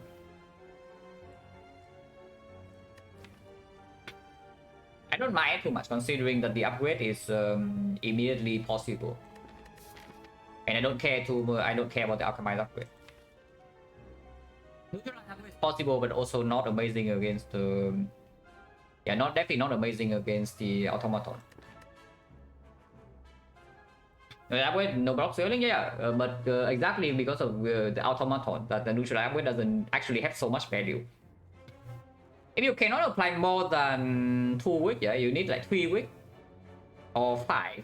If you only apply 2 weeks, then 1 or 2 weeks doesn't really matter against Automaton. If you can, I guess the argument is that you can hold another card, so you gain maybe 5 block from holding a defense. You play like Neutralize 1 turn before, and then you hold another block card. But with the Violet Plan plus, yeah, that is amounting to like 5 block sometimes, not even always. And if we are slow in killing the minions, we suffer way more. That's the thing. And you also see like how slow we kill the Gem Leader even when she never attacks. Attack this. Even middle back too. And have a lot of moves stopping next floor, does it? Turn 1 it blocks 4, yeah? Turn 2 maybe we can piercing will. Turn 3 should have blocked 6. And sometimes we kill by turn 4, sometimes we don't. So neutral upgrade can also be maybe you say you save the wheel for turn 4 for example. Then the neutral upgrade is saving what? Like let's be generous and say it's like 6 HP if you don't draw it turn 1. Not sure, 6 HP for the upgrade is like 5.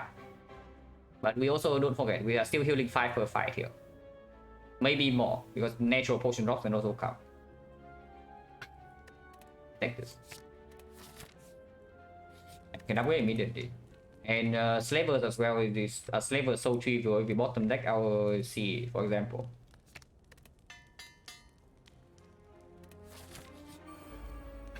Move starving. So this would probably save 6. And in this side would probably save 6.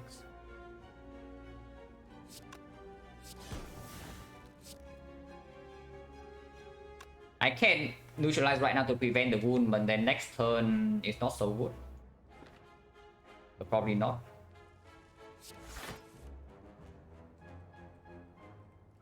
This waste 5 heal.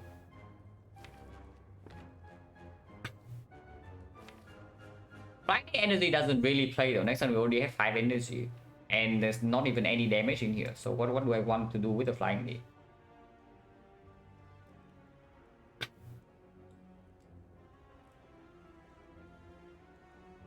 The bomb next turn is fine. Tackle next turn is better. Panic button turn 3 is when we use it. So the apple right now is better. The bomb right now is better. And that's about it. And the bomb is not even super clear. Sadistic nature, I guess, is better this turn, 5 damage. But we are wasting 5 HP here. Don't think we should. But let's not.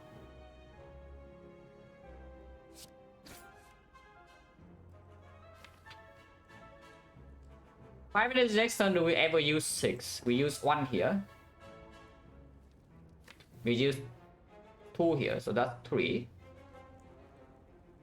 Sometimes we do use 6. We do need to draw into the CE and probably also the dagger throw. But not very often. This can also be sometimes muscle strategy, sometimes deep breath, and we gain a little bit more cuts. Yeah, 4 damage, how bad is it? The other lines also like maybe neutralize now. Neutralizing now is not the worst idea either, because we lose exactly 5 HP, so the heal is not wasted first of all. And we prevent 1 wound. Sometimes next turn we open this Dark Shackle and then we can piercing wheel next turn. And then Dark Shackle the turn 4. Yeah, preventing 1 wound is not the worst thing either, because then we can even hold another card to use this slightly energy next turn. Maybe that's fine.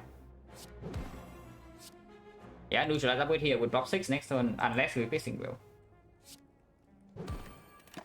Which is basically the same as the estimate. In some cases it block 6.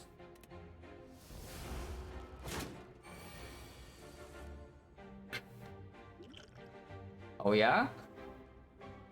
Okay, panic button time guys, because next turn we already have the piercing wheel to block 40 hit. Not quite, discovery optimized though. Mutation, not too interested, mayhem is pickable but also not interested. Yeah, just take the discovery.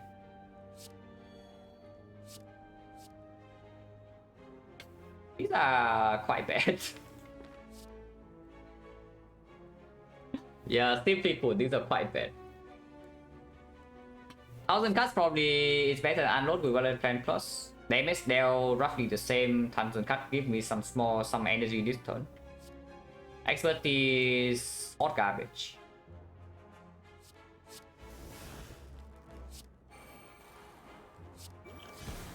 Psycho Oil. Not now, right? But it can be used later.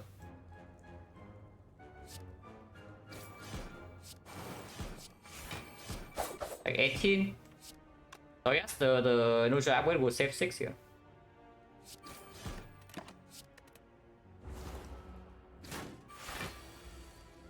We can block this turn and then we will next turn. So that's like pretty clear.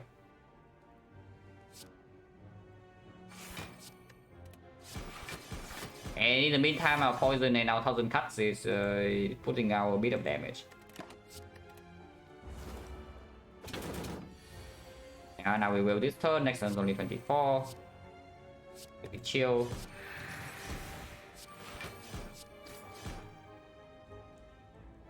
Here the neutral upgrade is doing nothing.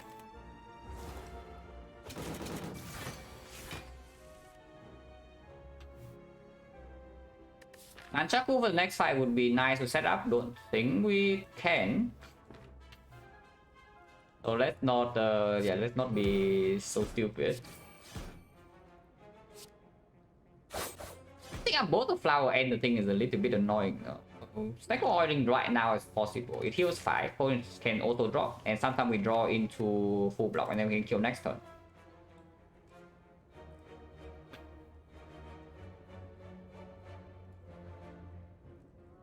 Most fun card to play in the game.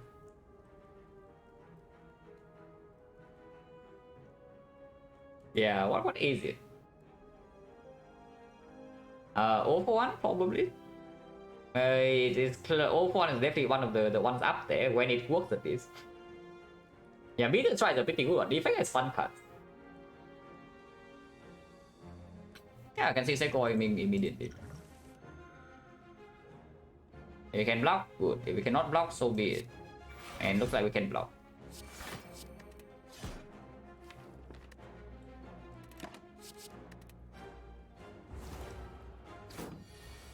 And yeah, now we need to kill, yeah, but that's fine.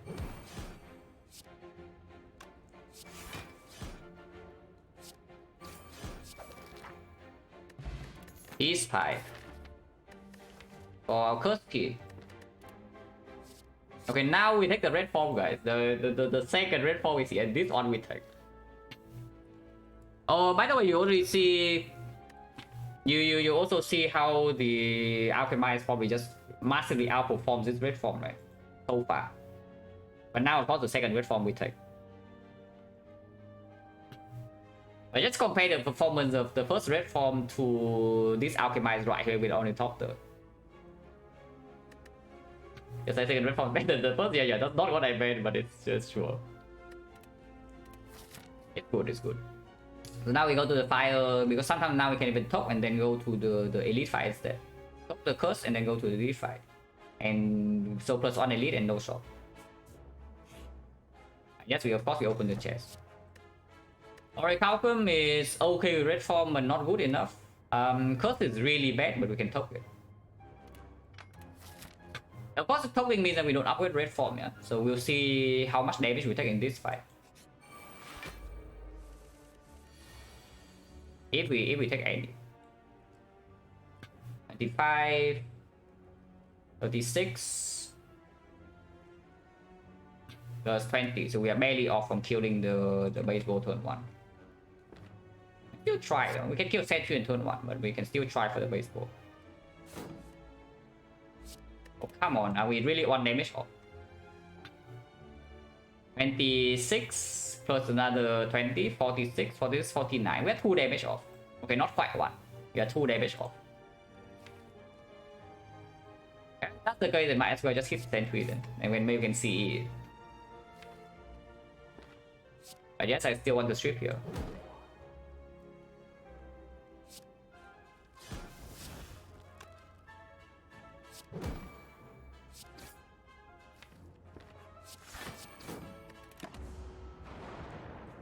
This damage distribution can look a little bit weird, but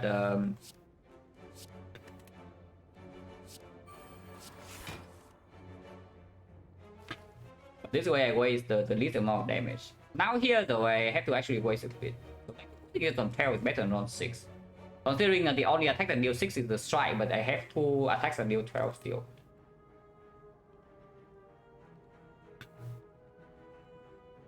But I mean, it's fine. Next one we have red form. I mean, sometimes we don't have red form and then we cry, but we still have sustain.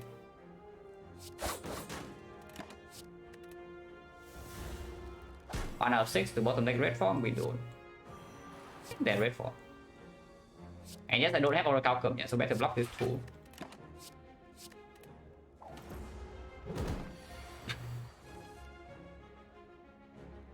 Oh, not drawing lethal, this is quite bad because now against 15 block. We can have lethal immediately. It's just that 50% of the time this is the slavers, and against slavers I would really like a freaking fire potion. But yeah, not having lethal this is so annoying because flowers mess up, and then I guess Nunchaku is not mess up, but flower is pretty sad, and sometimes we still need to fight for it next turn. But is there an argument to fight for just like now? Because slavers we also have the red form now, so if we have red form turn 1 and then we see in and they all die turn 3. Gambler is better use on fire? No, Gamble we definitely save. Because Gamble also almost solve the slaver on its own if we are willing to use it, and it's way better later on. Yeah, there's always the potion chance, which is what? 1, 2, 3, 4, 5, 6 fights, and we drop 3 pots, so it's 40.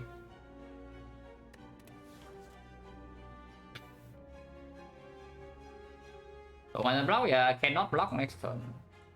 Even if we want to, we probably cannot block. It's only 21 though, so the 5 is always killing it next turn. It's just that, yeah, flower sometimes. Nah, I blocked this. I blocked this. Flowers messed up, but whatever. If Nunchaku is on 9 and I can preserve my 5 potion, that's okay. Now I get an Omega potion like the Ghost in the Jar, and now I'm losing 5 HP. And the Nunchaku, yes. I really see it, guys. Any reason to keep the whale here? Yes. We have 2 shifts in the CE, and then maybe we can whale next turn to block. Because I cannot apply poison here anyway, unless I draw also the neutralize next turn. And if I draw neutralize and holding the whale, I have enough energy to kill it. And still discard the regret. So there's no reason to play whale here.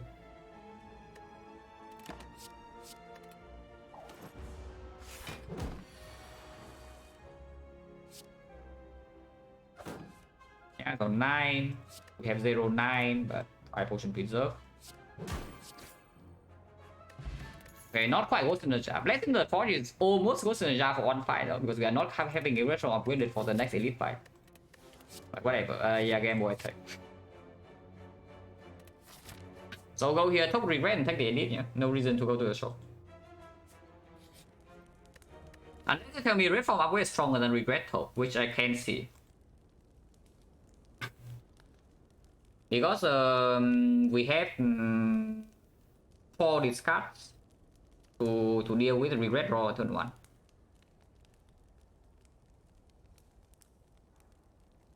But we also don't need the red form to be green against slavers.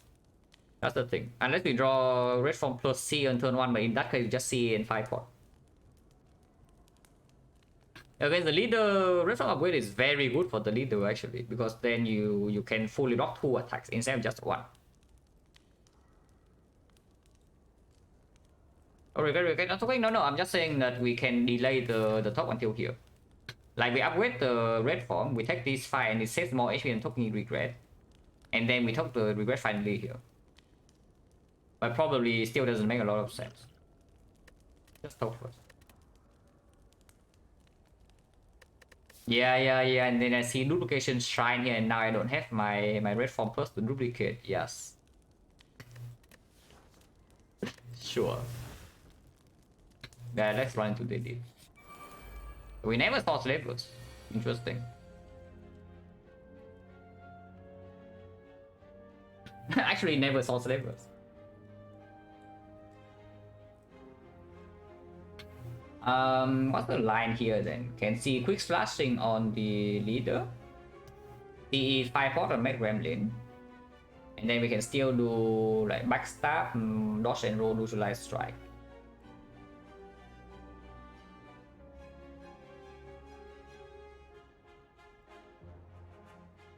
Yeah, quick slash on the leader is better than quick slashing on the map.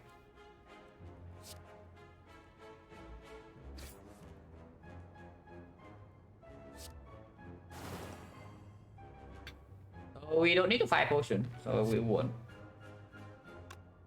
Yeah, doing backstab plus strike is 17 is already enough. Heal this.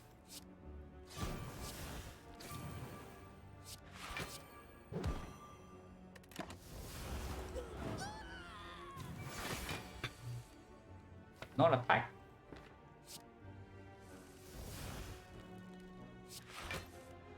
That's what I was slightly afraid of. We cannot red form here, and Weatherpan's bottom deck. We do have some 3 draws next turn, and even 3 attacks we don't really die, yeah? So there's no risk of death here. But it's slightly dangerous. I mean dangerous in the sense that maybe I need to use my gambler's rule. I don't want to. But we can 5 pot here, Alchemizer. Z-Pod, not quite this turn, right?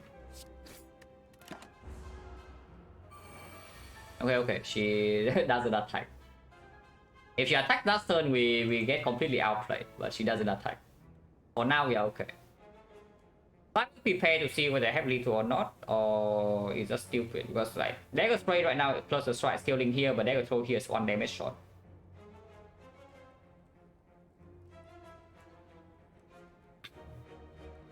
Oh, by the way, the Dagger Spray plus in my hand at the moment, yeah? I'm just saying. We can also just not have this card in our hand and the neutralize plus instead.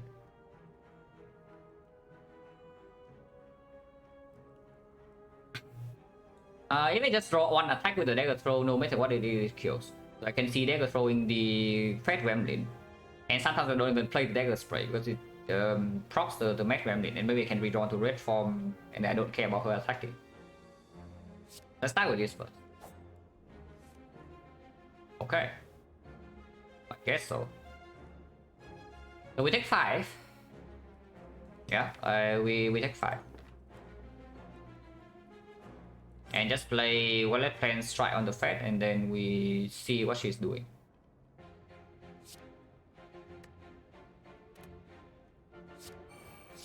Oh, I can play Red Form right now. If you say that we finish the fight 2 turns from now, which not clear whether that's doable or not, so I don't want to do it. Because we can still always pop the energy pot, point chance 50%. No, it's 40. It's 30 because we drop a Blessing of the Force last fight, so it's 30%. But I mean, we have one more fight, the Jet Potion, heal 10, heal almost full HP into Automaton, and with the Red Form Plus, that's probably good enough. I just take 5 here. Can always use an Energy Potion if we need to. And yeah, if she doesn't attack, then we don't do anything stupid.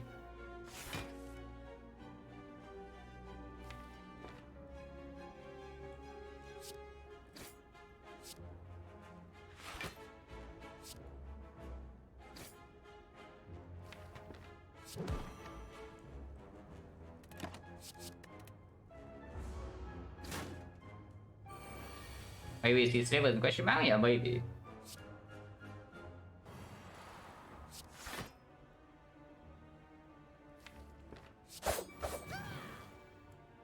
Oh yeah, wood red form.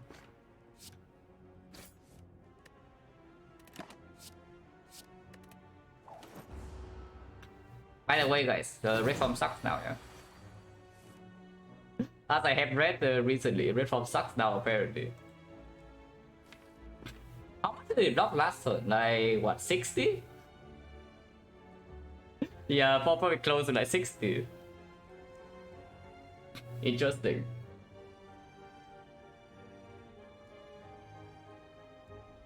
Was that just like a small poker fun? Like, it is somebody who is in the middle of realizing that red form slightly overrated.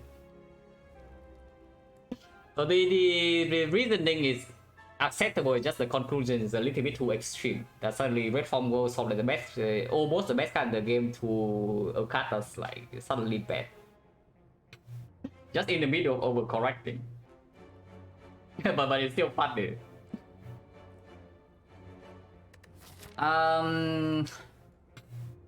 Killing minions right now is good. We have a guarantee lethal on her next turn if we need to.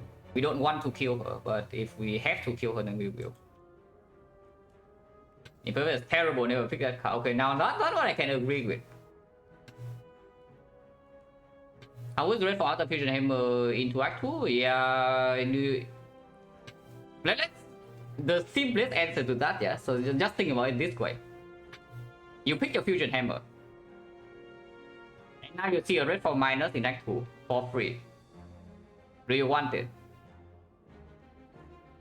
Well, yeah, that probably answers your question, right? If you pick your red form in Act 2 after picking Fusion Hammer, then you better not care about the red form being minus into the Fusion Hammer at all.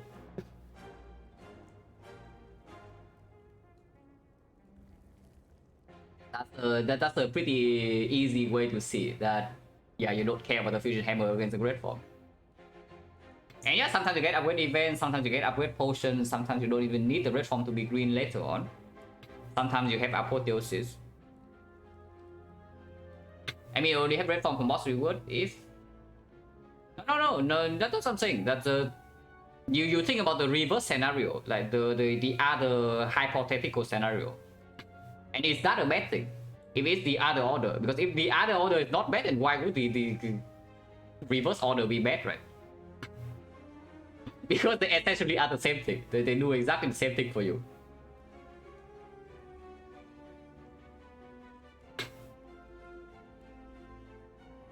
So yeah, here is just CE on wizard. We do this, and we can do this to guarantee lethal next turn. It's on 8, so 8 we can kill with whatever, and we can never block. Yeah, no matter what, with piercing will neutralize, we can never block. So we just try to push up our relics now. 8 alone flying is enough, so we can put other attacks there.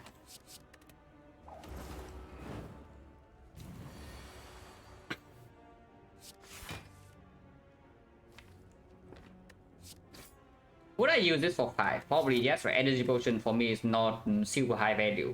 With Nunchaku, Happy Flower, 4 base energy, and a modified hand, and not a lot of card draw. So I would just use this for 5, even when potion chance is 30. Can't even do it this turn.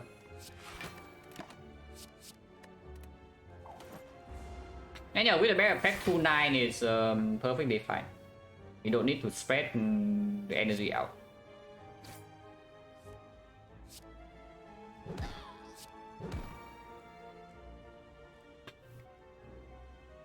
No potion.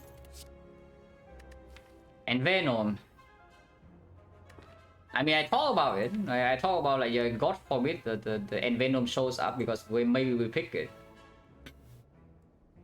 And yes, maybe we pick it because I don't see any damage scaling for boss fights, first of all. Artifact stripping for against automaton is a good thing. And we also have the modified hand. So yes, it's probably in our deck. And I mean, Snecko Scout is a common, maybe we see it later, I don't know. And yes, better than die in this spot. Actually, upgrade is fine. Point chance 40. Terrain Mystic again, that's fine.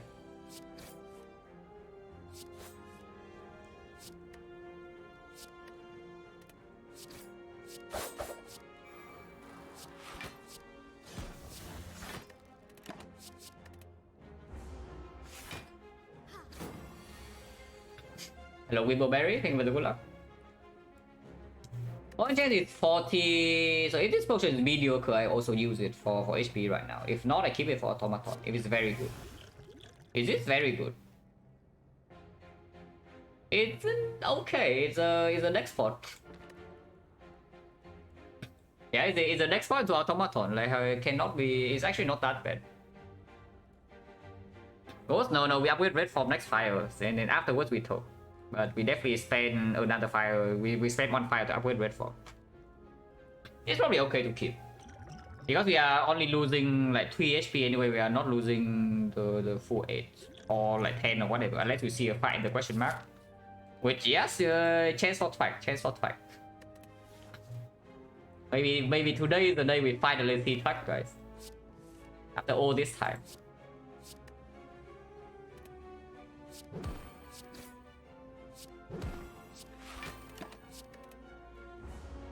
No way that playing the dodge and roll there was correct or not, but I do it anyway. So we have 2-9 at the moment, perfect. Everything is set up. So just take the kill.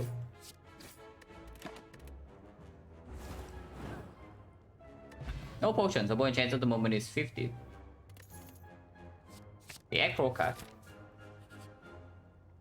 Okay, no track, but an economical we can use. Ingredient with my fight hand is very good, and and then there's the last book.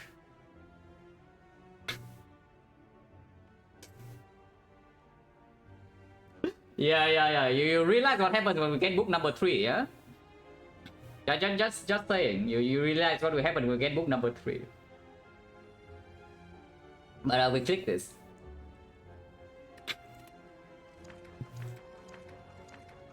Okay, no, it's not the fun book, but it's also not the unfun book. It's a middle book, and with the modified hand is better than usual, so it's fine. Avoid red form.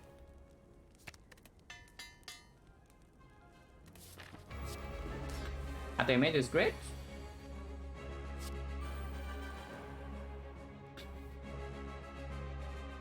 Can upgrade this acro and the neutralize. I do want to upgrade maybe some defense if I can. We have 1 defense in hand right now. We can upgrade the gamble, that's also good. Upgrading acro is not that important, I guess.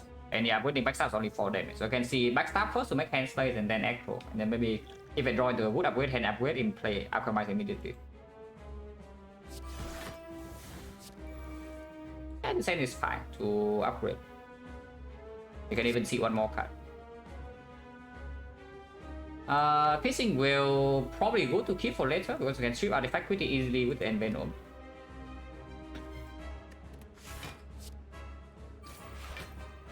Okay, that's fine. You can see more cards to prepare, but we also have to discard some cards. So we discard 1 defense plus and something else. Maybe it's fine to still play the prepare. Yeah. We don't lose anything really. Piercing Wheel doesn't need to be green, I guess. But Strike being green is also pretty irrelevant. Yeah, let's just discard a Strike. Upgrade Piercing Wheel maybe can delay red form 1 turn later. Pretty set up with hand, and we also don't draw into any powers on turn 1 with the Mega Prep, and like seeing a bunch of cards is slightly unfortunate, but it's fine. Very, whatever. Probably going to be tossed away, but I don't know. Maybe you can bail into Potion Belt and then you can be kept.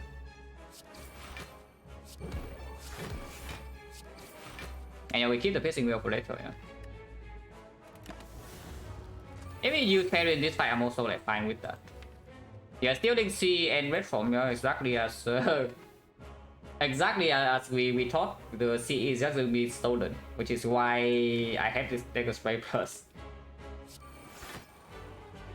And game over 3. We can't play C Wallet Plans backflip right now, so yes, gambling for 3 is fine. Maybe we take some extra because I don't play dodge and roll. I don't mind too much. Yeah, especially your C in hand is massive. So now they are the stupid things are stealing our base cards.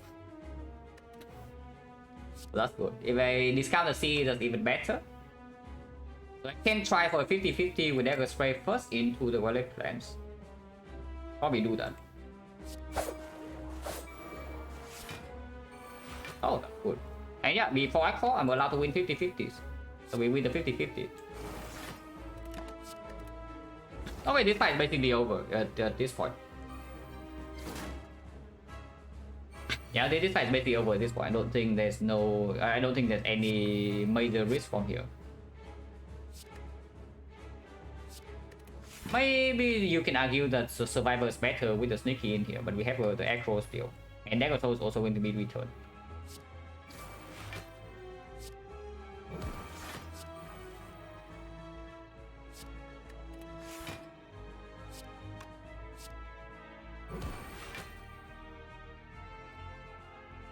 Exploring right now is killing a little bit of block here.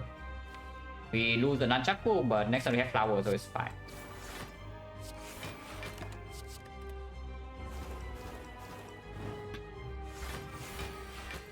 But yeah, fight is very trivial from this point.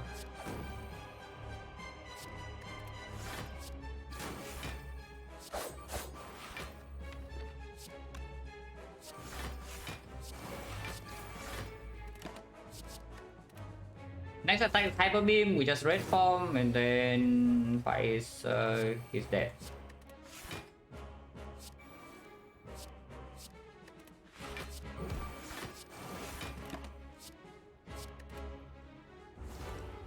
Poison deck? Yeah, poison deck. Literally true.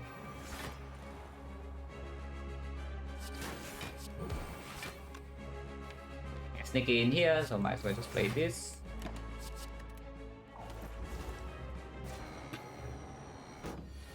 So Terror and Venom, yeah, we pick Backstab over Terror in Act 1 here, which doesn't happen very often. But so far, pretty happy about the Backstab performance. So no complaints there.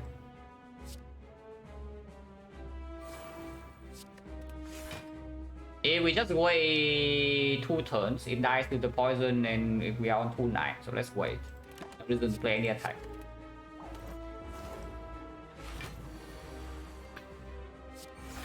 And that's an dies to poison, yeah, so don't need to do anything. And it advance it by 9 poison, doesn't matter.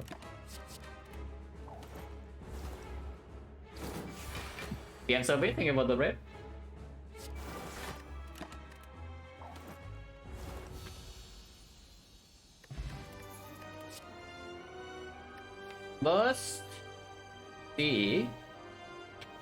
Burst Violet Plants. Burst is not that strong considering that this potion we also want to keep. PK is not exactly doing anything super important. When Infinite slides, okay, cool. We can also go Infinite here, depending on what I see from this board. Even still right now. A lot of reroll and queens. Oh yeah, the item, right? The item that has like X5 top and bottom is like tier 2, but huge potential with cantrip. Like that's really fun.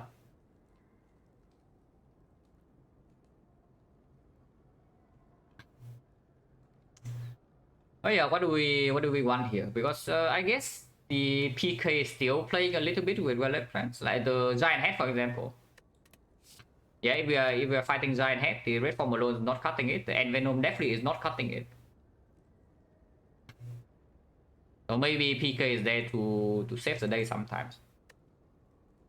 At the moment, there's nothing to burst. Like burst is stripping artifact. Burst opens up Catalyst.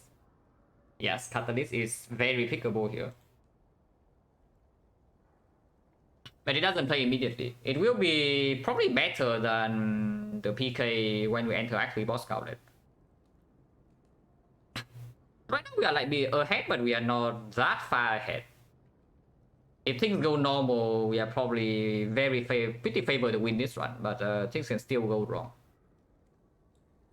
Namely, if we never see block scaling and our damage stays mediocre, Boss Gauntlet can be an issue. I don't think Act 4 is a huge issue with this deck, but Boss Gauntlet can definitely pose some challenge. Burst does 2 damage. Yeah, 2 block. Bullet time is not it unless we are into Snecko. Snecko is pickable here, I don't love it.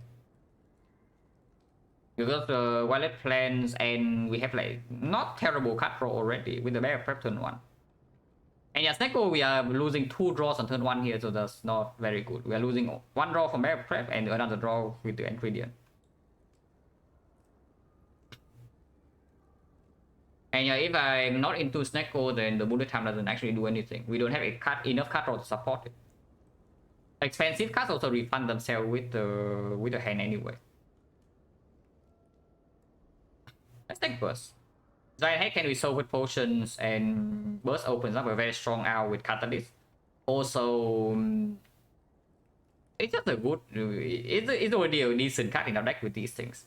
Sometimes we are forced to use Gambler's Brew is also good with Alchemize to find Meta Potion. And yeah, of course, Burst CE strips artifact very nicely and also applies some damage.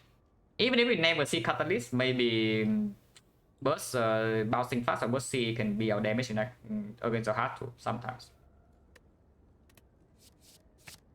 Attack Potion versus Fairy.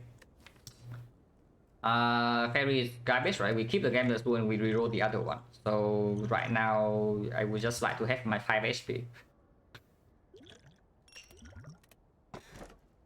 Oh yeah. Pickable Astrolabe. And we just led into a Catalyst plus Pickable Kite. Honestly, Pickable Crown, but before I pick Crown, I definitely pick Kite. But I definitely don't mind Astrolabe. Our deck is fairly cheap at the moment. And we have Energy Relic, Energy Relic, Energy Relic. Also 3 strikes that we are sure we can top, but upgrading something like a Burst right now also is quite good. Upgrading Cow Gamble.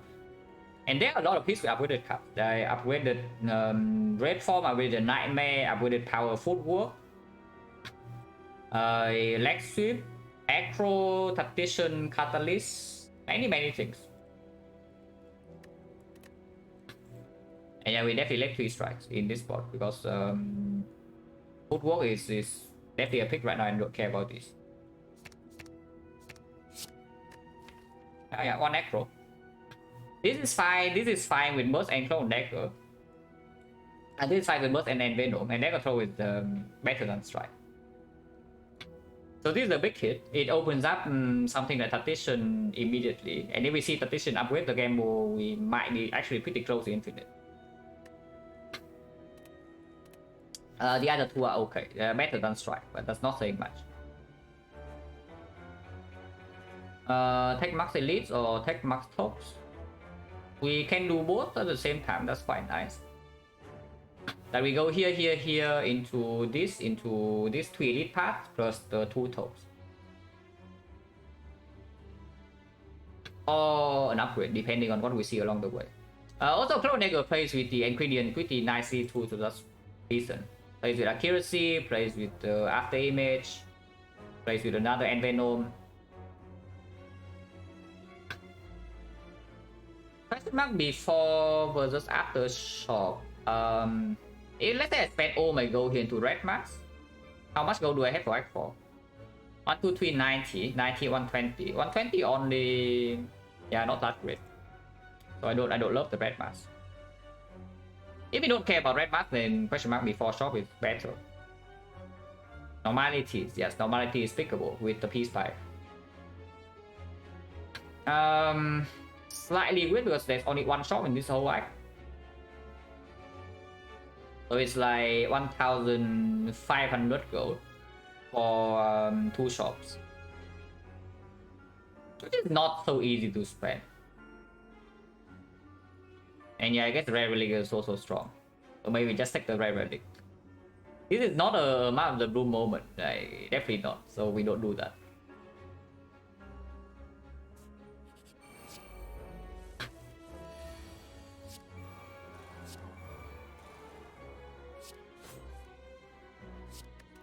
Oh yeah, now we have Burst Acro Plus too.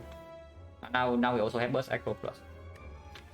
Depending on what we see, maybe on fire is not going to be spent on token, but we upgrade the gamble instead. If we see 1 Tactician, we can just take the Tactician, upgrade the Cow Gamble, maybe top 1 more card or whatever, and then we are maybe not true infinite, but we are close enough that it doesn't really matter.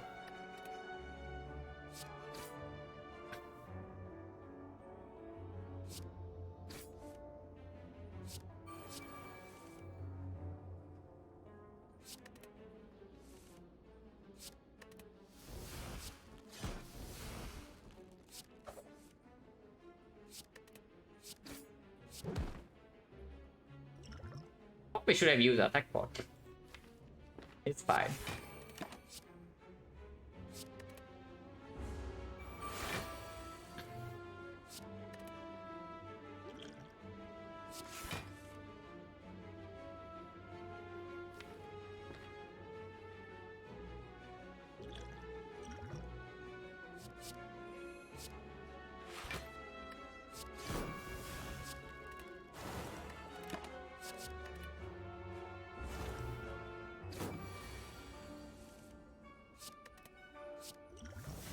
Exo is good to keep, but it's way too early in the act for me to not reroll potions, so we keep rerolling potions.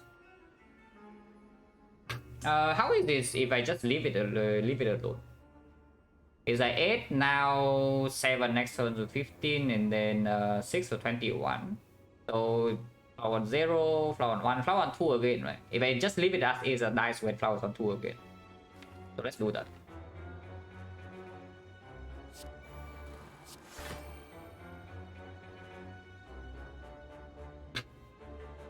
Anything that applies poison without also doing X damage in slice and dice is there.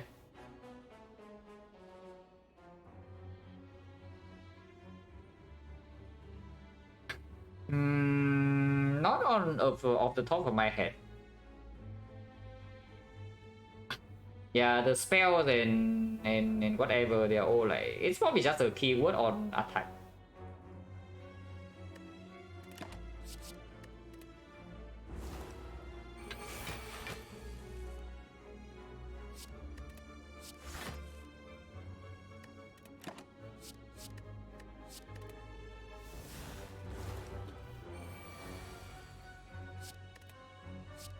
Yeah, next turn it dies, so we go to 2-8. Not quite 2-9, but good enough.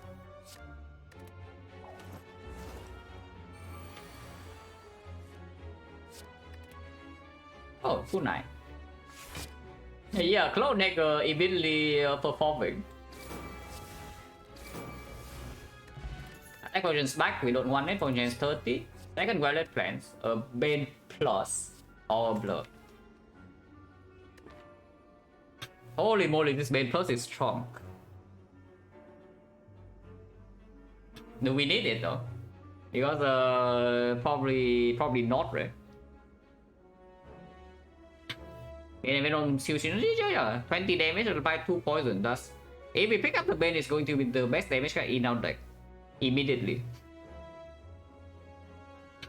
But honestly, what about the second Violet Phase instead? We just take, we just play with 2 Violet Phase in the deck with Mummified Head. How bad is that? We're red form. Probably not that bad, right? But 6 left, 5 little energy? Yeah, by little energy you just mean like Tactician, right? We see Tactician, we upgrade Gamble, we are infinite.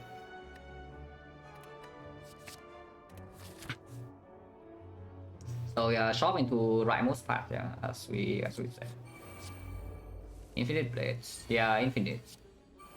Not quite the infinite I had in mind, but also whatever.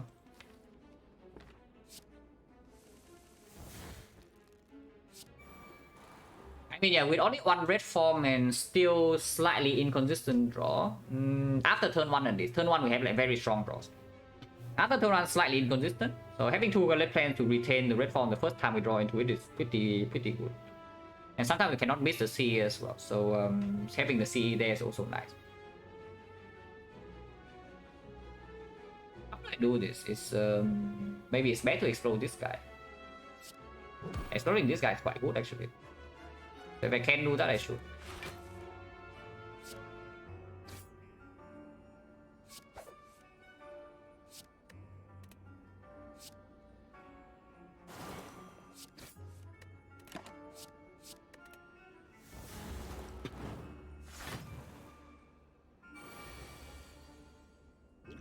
Yeah, suppose I still reroll potions even if that potion is quite strong. Then whatever.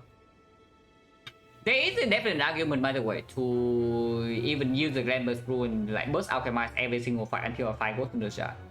But I do not need in this spot when we already have red form and double violet plans. I don't think we need the Ghost in the Jar that badly.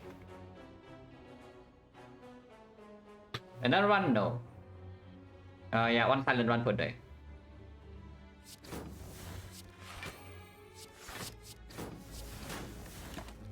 So now the moment we rejoin to CE, we win the fight. Hopefully this turn would be nice.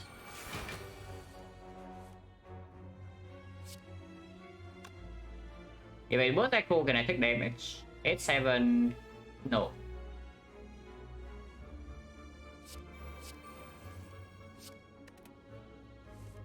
Okay, CE here is perfect.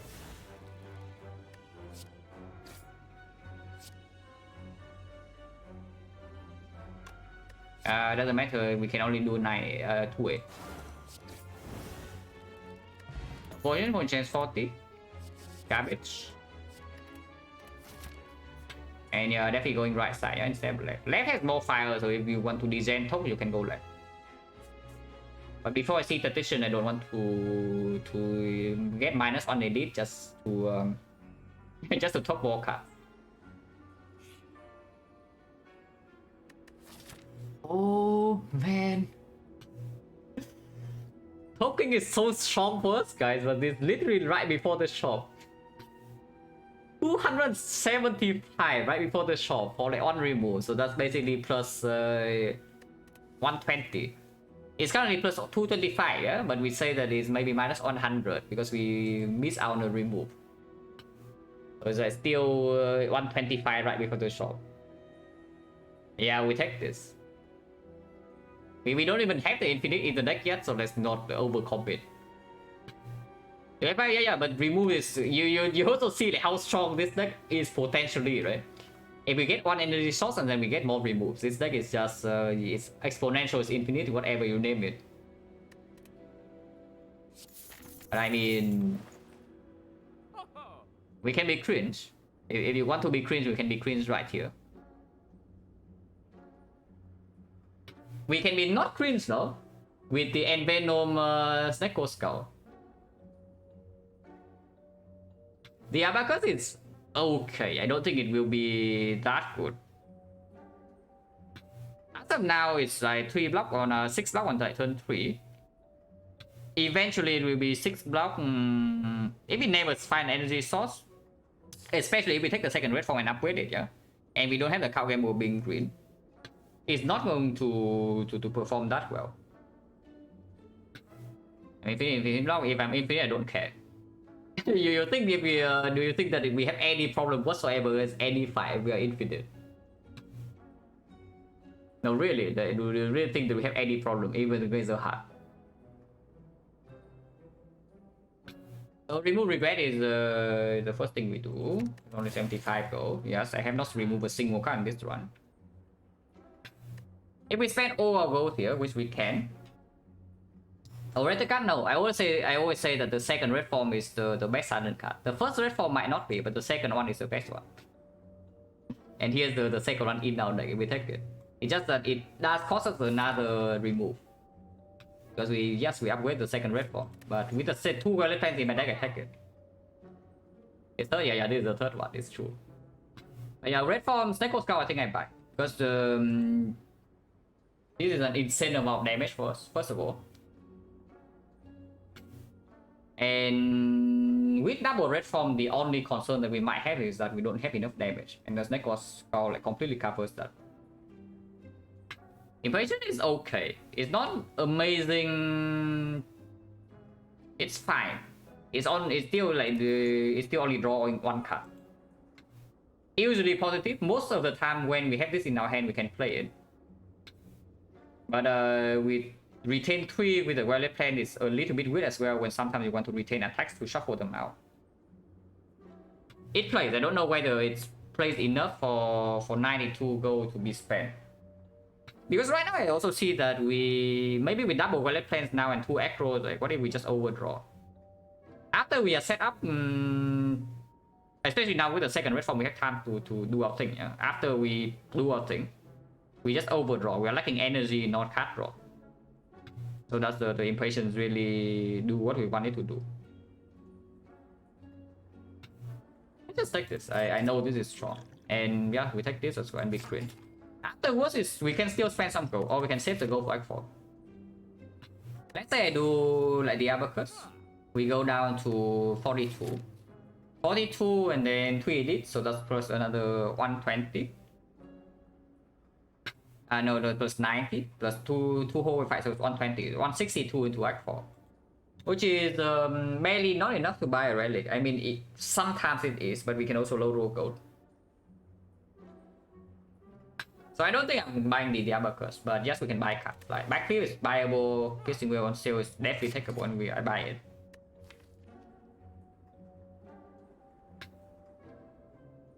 Is Backflip good enough? Backflip minus no dexterity, and we have draw but no energy. Not interested, right? Not for gold. Maybe I pick up one for free, but not for gold. So you just move on, you just leave. Yeah, I leave and save gold back for. Transient. Well, I wonder how this fight would go, guys. without 2 red forms, how would this fight go? Really curious.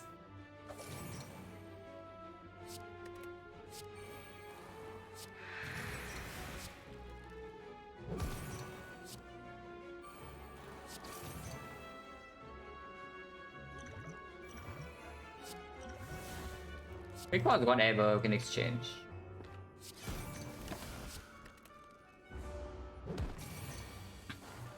With the death plan, 76 HP. And that's also half of the reason why I take the Stecco Skull, so that we actually have enough damage to kill the heart.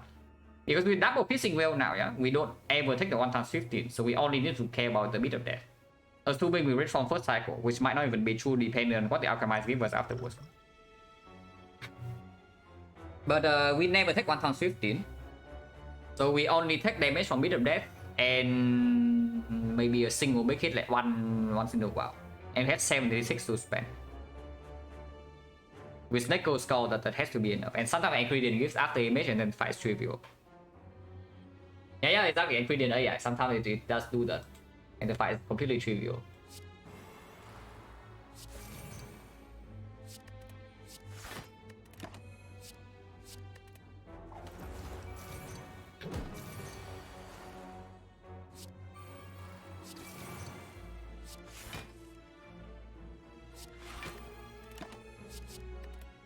The second red form yet, but we have enough damage in hand and we don't even take damage here. Even if we cannot draw red form, but we draw red form. So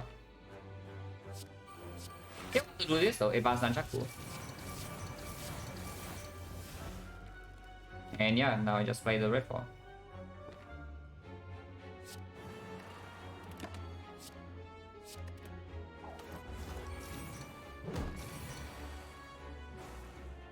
Absolute best hard cost now. Still Ghost Clamber Dupe on this spot. Dupe no. Cultist not interested. Ghost is definitely one of the things because having Ghost in the jar basically means they can delay red form by 1 cycle. And that is basically guaranteeing the fight. And also no potential low roll against Spear and Shield. Second potion is unclear, but as of now, I do probably want the Gambler's Brew the most. If we find something like Tungsten Rod, then sure, Duplication Potion can be better. Even if we see Catalyst, I still think Gambler's Brew is better than Duplication Potion. So Ghost and Brew currently are my 2 potions for the hard fight, if we find nothing better.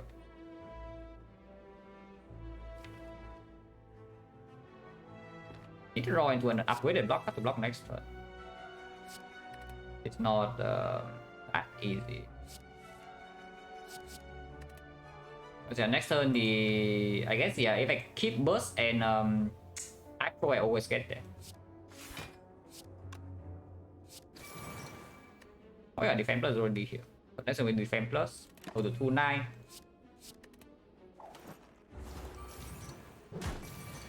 Hello Semi-Crew, Ironclad was 84-16.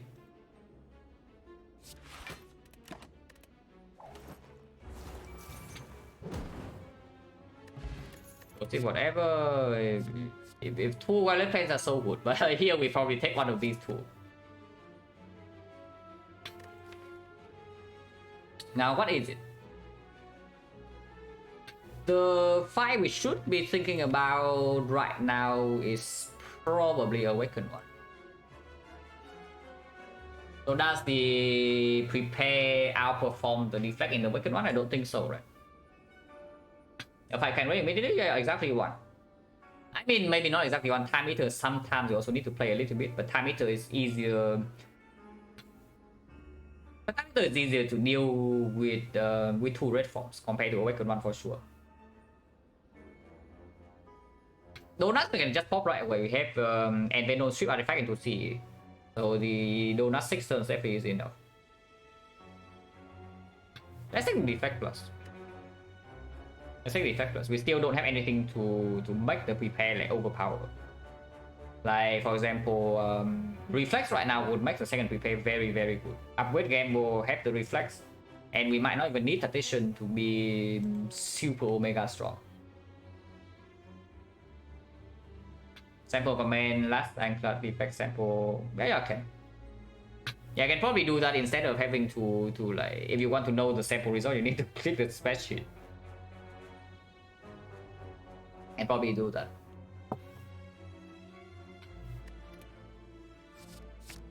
Yeah, weak is better than explosive, is that true? So Master 5, we don't actually have any weakness chain in our deck at the moment. So that is a small issue, but we draw fast enough. It's only the issue about time eater. Awaken one, if you draw enough, then one neutralize is simply enough. But no matter what we take here, like we just reroll this potion, right? So it doesn't matter.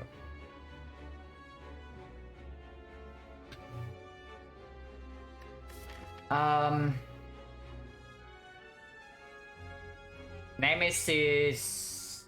This is for Nemesis. The explosive is for Retromancer. So what is scarier? Probably Nemesis. It's slightly more annoying.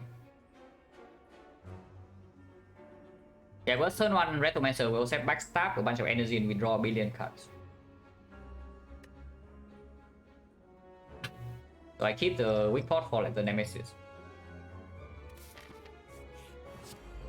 Yeah, we don't see either one. I mean, not that there's a problem with the giant head. And we picked the Envenom for the giant head. Yeah. I mean, kind of, but not really. We Deco Skull with the giant head, yes. Burst is fine, I guess. I can also just exhaust Fisting Wheel and then we draw into the burst later, or I can just toss the red form away. I don't need to hold the red form now.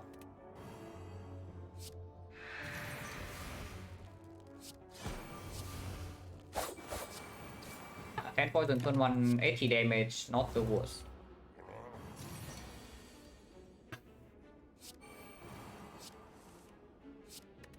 And burst CE seems fine. Better than burst clone dagger.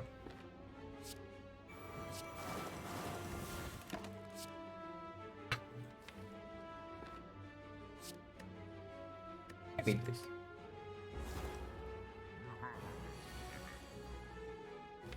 We can delay red form as long as possible. I would like to do so. With the dodge and roll plus, maybe I can still do it. Like I do dodge and roll now, yeah. Take 3 damage and then next turn just weak pot, heal back to full, and we block 1 hit and then we play double red form afterwards.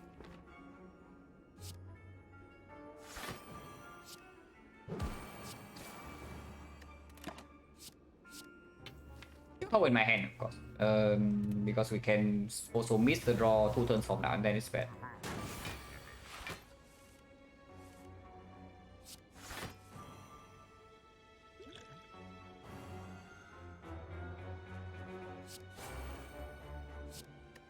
This takes 1 damage, but yeah, 1 is none. It can take 0, but we can also just use a potion next 5. Damn burst, or defend. Yeah, that's what burst is, a defend.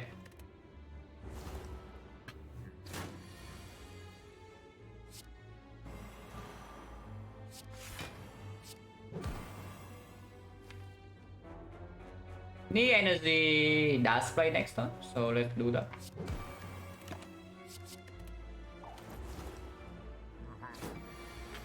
Going to let's focus hand clock? No, I just forgot about the Violet Clan. Yeah, that's the reason. I literally just forgot I have actually 4 retained at the moment. But it's fine. It's fine, it doesn't hurt. It doesn't hurt.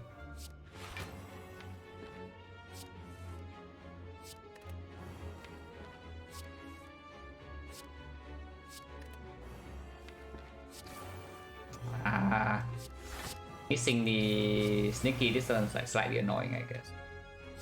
But whatever. The fight is still basically solved. We just need to block like this cheap damage and then it's over. Set up the relics. It's a bit too much damage, right? 18. No, it still doesn't die. Still doesn't die.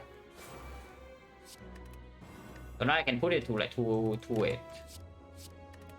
Yeah, I still retain 2, but at this point it doesn't matter anymore. Yeah. This point really doesn't matter. Clicking more the 2 cards is also time loss anyway, so we are saving time here.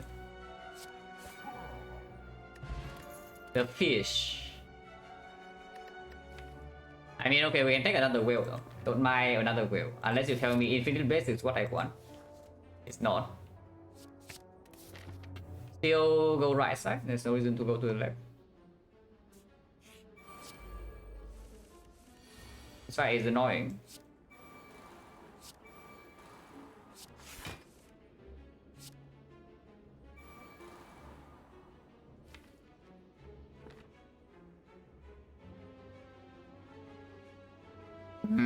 What do I do here? Because I can red form and deal a ton of damage this turn. Maybe should have even upgrade for the wallet plans to hold double red form in my hand, but we draw into the other one fast enough. Probably.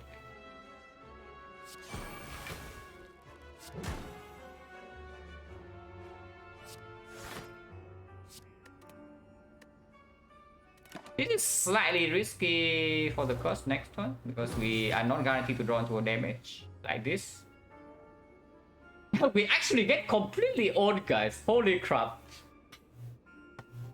we got so destroyed here, like completely outplayed. It's not even close.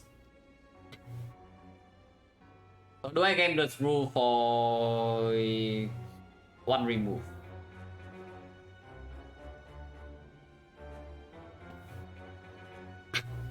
Yeah, do I game this rule for 1 remove or not? Because after I game this rule, I can also burst alchemize, and we have like how many fights? 1, 2, 3. Yeah, 1, 2, 3, 4, sometimes 5, sometimes 6, sometimes 7. And we don't need to game this rule in the boss gauntlet. I mean, yeah, sure. I don't take this garbage. Again, let's break, yes. But even then, burst alchemize means that we don't lose that much. I mean, to max HP? No, why do you remove the parasite? Just remove this crap. Like, why do you want to remove the parasite and just lose max HP for no reason? Just remove this.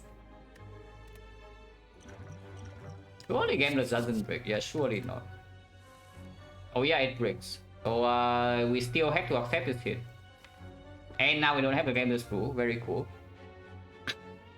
Very interesting, guys. That this is what happens. Absolutely owned, guys. It's not even close. We got outplayed like left, right, and center here. The fish going in. The fish going in. Yeah, absolutely destroyed. Okay, curse me, whatever.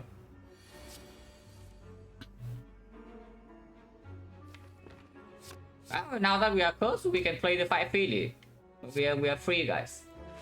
We finally can do whatever the hell we want in this fight. Because the only threat this guy has over us is gone.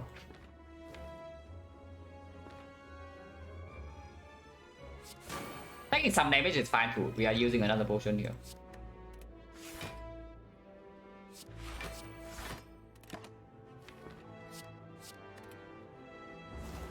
Oh yeah, retain 3, retain 3. This retain 3 I actually need to remember. This retain 3 is important.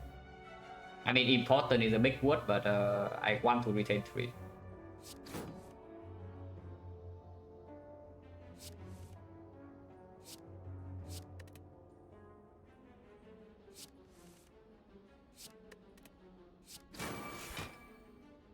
Debuff? Yeah, I don't care about debuff.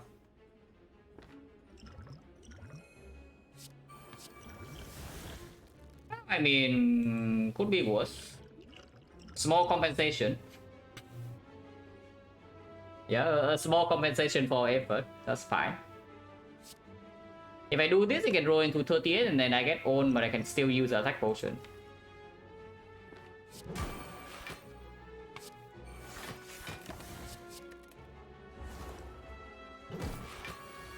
Good trade, yeah, good trade, except the trade did not need to happen, but it still happened.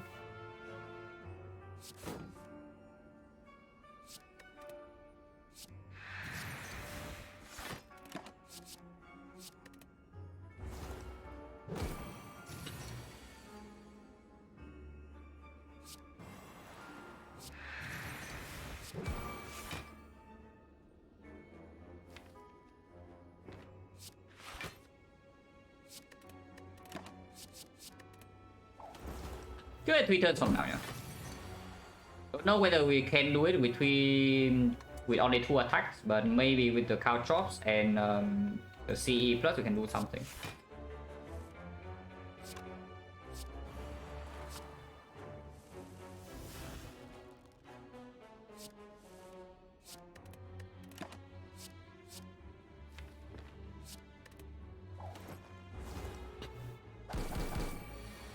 Was an event Ghost Ninja for curse, will I pick it? Yeah, give me 3 curses. No, I'm not kidding. You give me 3 curses, as long as the curses are not so bad, like 3 injuries for example. I take the Ghost Ninja for 3 curses.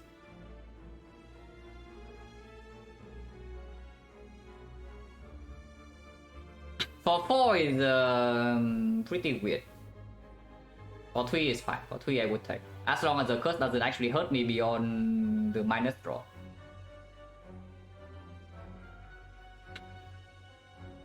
Yeah, what if do voodoo? Yeah, what if do voodoo? It's true.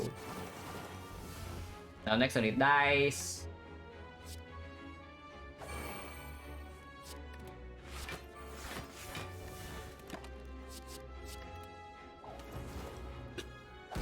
Two normalities one goes, and it depends whether I can remove or not. Because normality is quite bad. If I had to play with 2 normality, then it's really bad.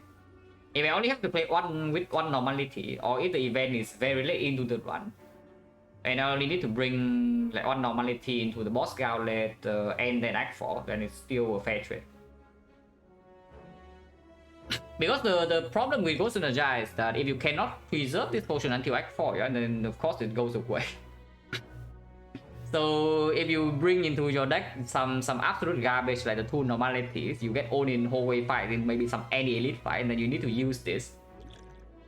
Then yeah, you just straight up just add curse to your deck and it's bad. But if you can save into Act 4, it could be worth it.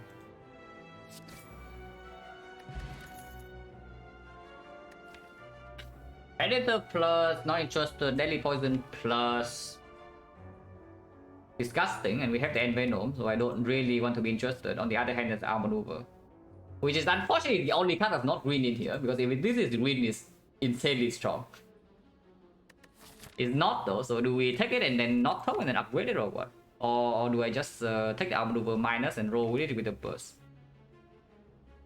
Because yes, we can burst Outmaneuver. Bursting Outmaneuver actually gains 2 energy steal and not only 1. So now what do we have? Like upgrade red form? So 1 fire upgrade red form, 1 fire recall. Last fire we can do what we want. Right now, currently talking strike. I think this. Also 9 go. Upgrade red form first. Big chest are open. Okay, small chest no open. Small chest we see. Yeah, sure, 9 go. But small chest is not open.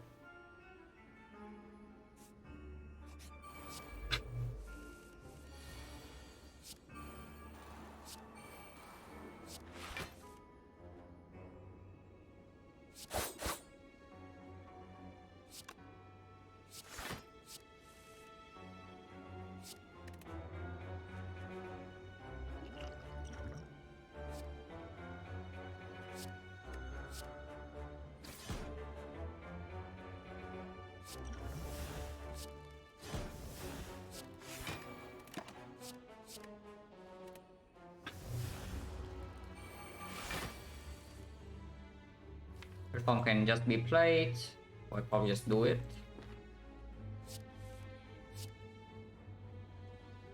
He is taking damage, right? So we just hold C for next turn. Sometimes I can play all of them this turn too.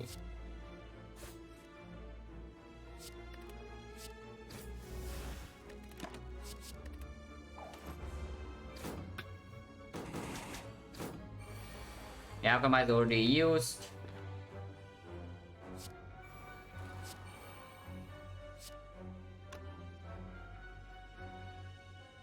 I think cool to have a very nice thing going. So do I care about this 2 HP because it's also going to be refueled into when the moment I enter the next fight. I just do let's see on this dagger. So she summons and then this dagger dies and then it kills this dagger and kill whatever dagger is below 22. Of course I take full damage. Wounds? No, this is not the wound attack. This is the attack where they die. So it's not 2 wounds. Wounds was already last turn. This is only 2 damage. I think 2 damage.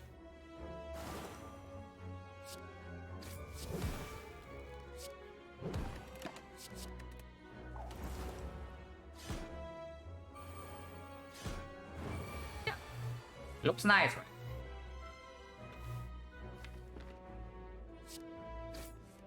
Did not draw into Envy, no. I guess we do this instead. Okay, about the ship and the redraw.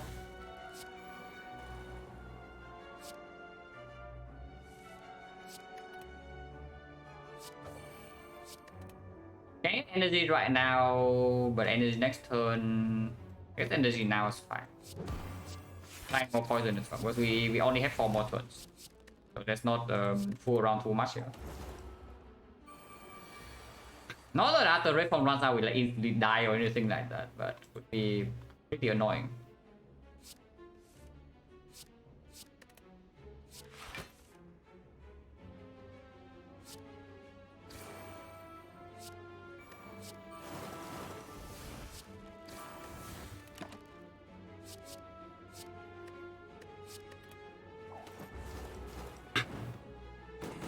So the gods, I mean I bought it, so it better be good. When Spain may freaking go for it, then it better be good. Cannot quite kill, unfortunately. So one of the relics will mess up, but not both. 0, 9. We can maybe wait for 1, 9. So I guess waiting is fine too. And no longer block though, so if she attacks, we are just taking unnecessary damage. Like here, like maybe 4. Let's just kill her.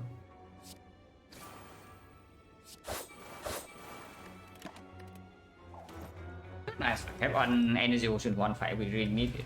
Try damage. Yes, exactly what I need, guys. But for real though, it is doing something. It's not completely useless. This we don't need.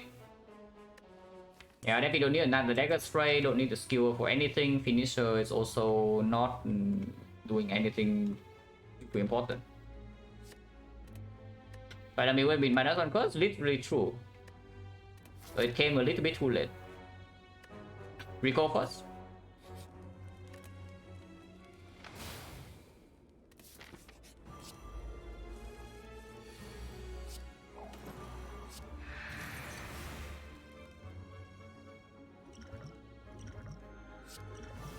Tropic Brew, yeah, this fight draws potion bell, right? Easy.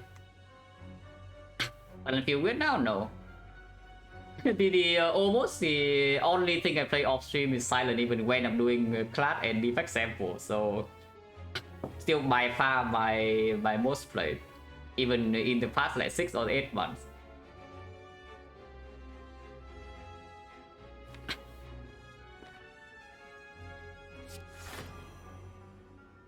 So yeah, just defend and play all attacks. Red Forms definitely not play this turn.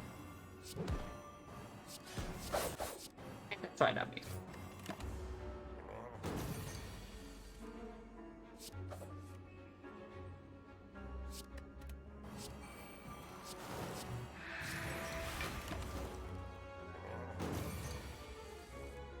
Play game off stream? Yeah, plenty. I play off stream more than on stream, in fact. Yeah, I actually play more off stream than on stream.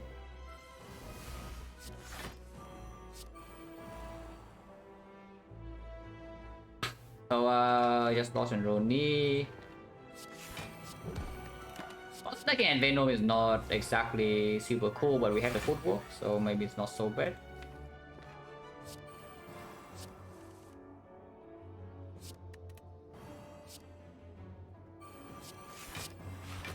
But yeah, small hit is fine.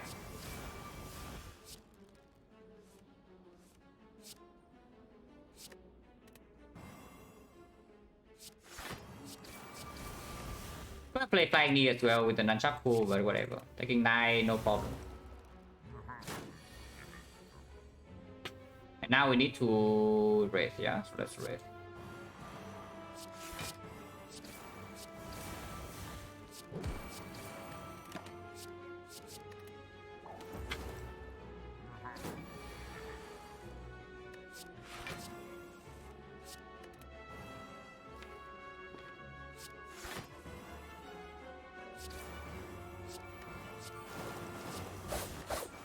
Poison deck.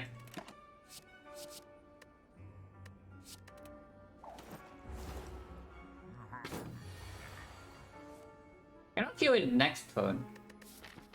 But we have one more fight to set up our legs again, so flower being messed up slightly, no problem.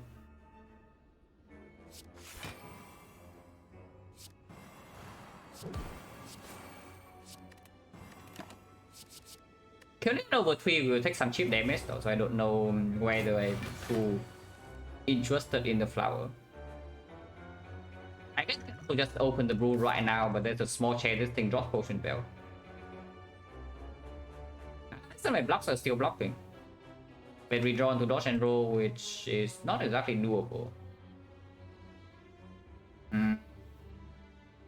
Maybe we can try.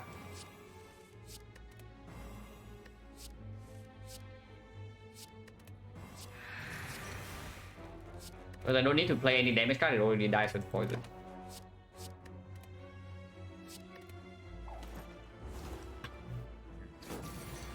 Next turn is only still -6, so the backflip plus is still blocking, but if I want to have dodge and roll, I need to do it now. 2 turns on I don't have any, but it also dies with poison. Yeah, that's fine, that's fine. We have it.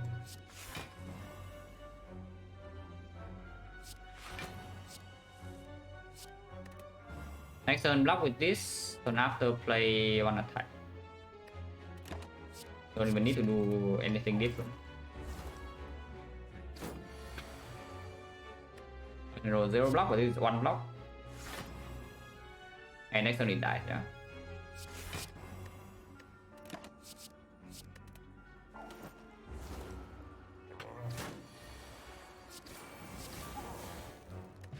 All bang.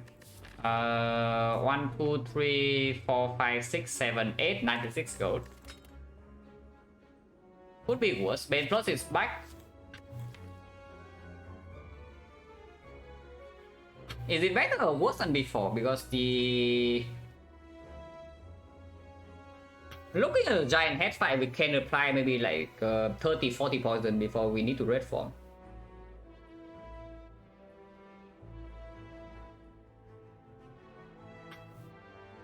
So is that isn't really enough for like the heart. For example, 6 turns. It's like probably like 400 damage from poison. Yeah, I take this one, right? I take this Bane Plus. Because after seeing these relics, I'm actually maybe slightly worried about our damage potential in, for example, Awakened one.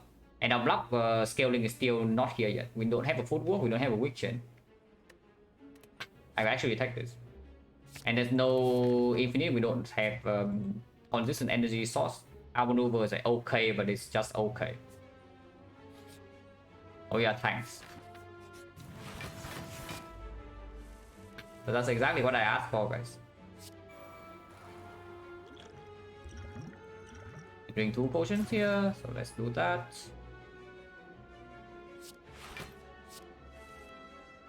Drawing both red forms right now is that...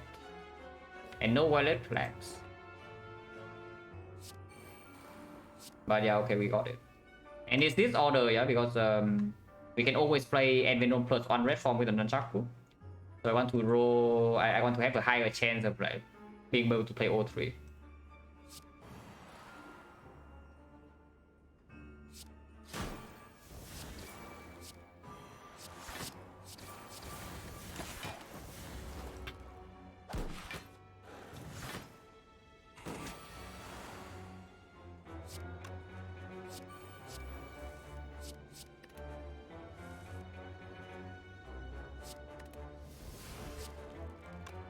Don't need to see here, so I won't play it. Speed pod without artifact is not doing much, but the first fight we also know is pretty tame, so we can use the speed pod here and reroll one potion.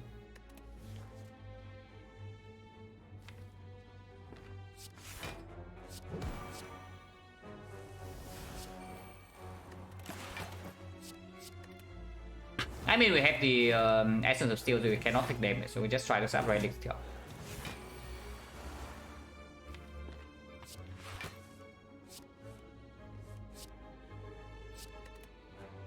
We literally cannot take damage here.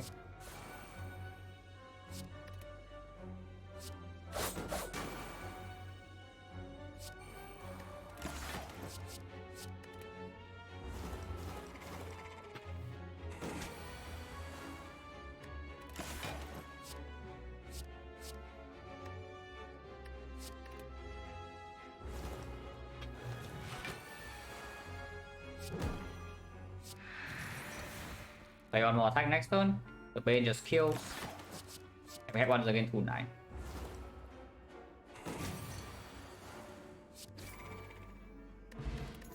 Oh, Gambler's Blue's back, guys. So we keep these potions and then we can. This one definitely don't need to attack, and I don't think it's good either way. So we skip.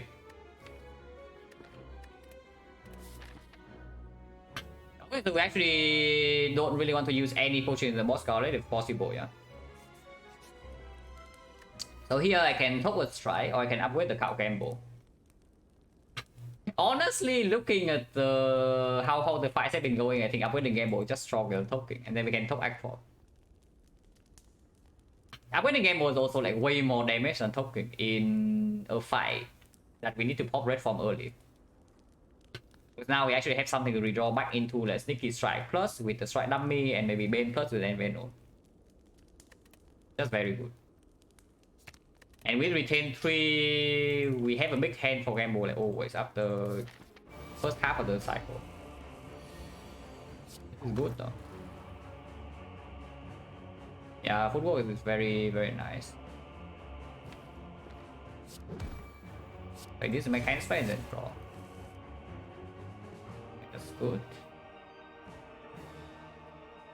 For that toss, forbid this.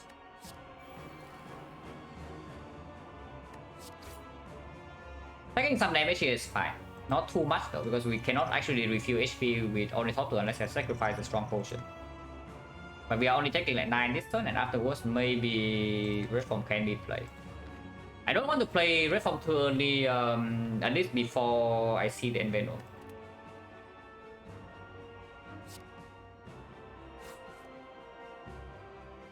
Not played. The 2 layers artifact is fine.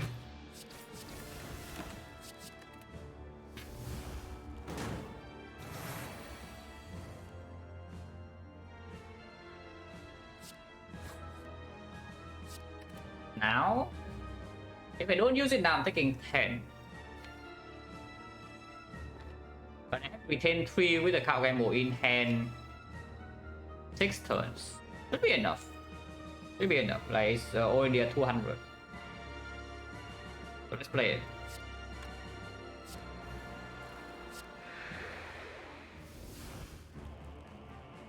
Can take 2 more just to get this in play, which I probably will. If he hits the dodge and roll, then good.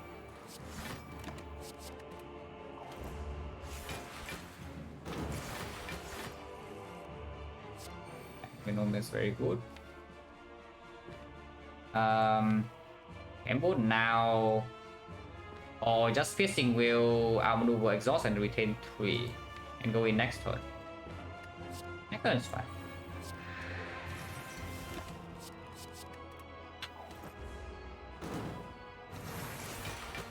We need to hurry up though, but I think we are okay.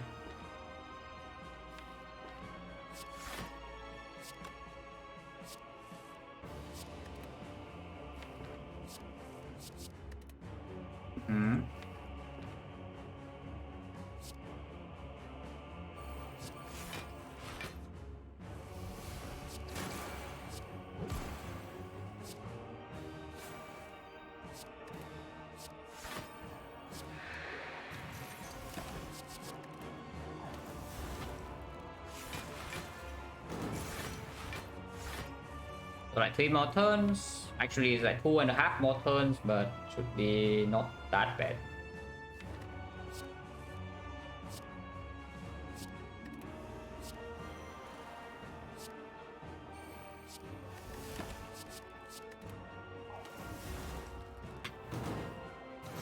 So yeah, now we can actually focus all our attention on damage. It's kind of like corruption. It's actually just corruption. You play your power and then now you can finally focus on damage because you exhaust your cards. And when we can focus on damage, we deal damage very fast.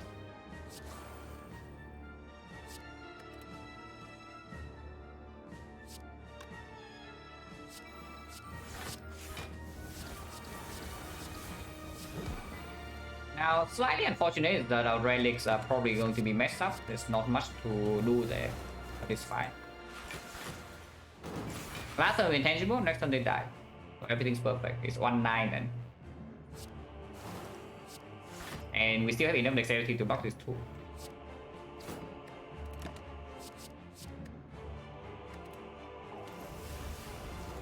Solved. Yeah, we have C's and we know that this fight is trivial. Yes, exactly.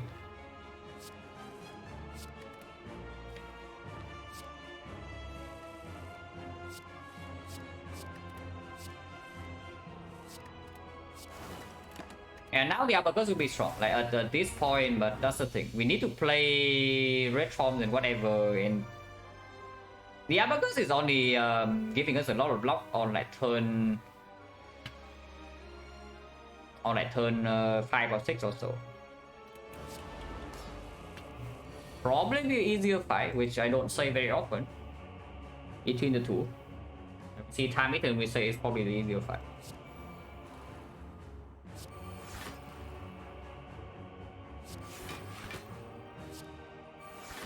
We can take a lot of damage here, it's okay.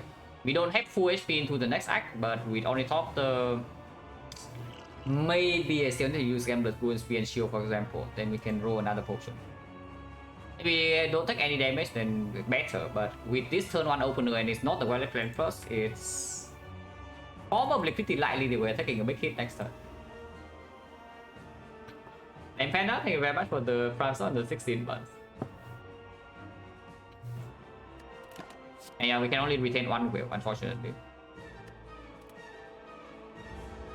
Retain the weakness in case it's a big hit, but if it's a multi-hit then we only need the will to block, and it's better.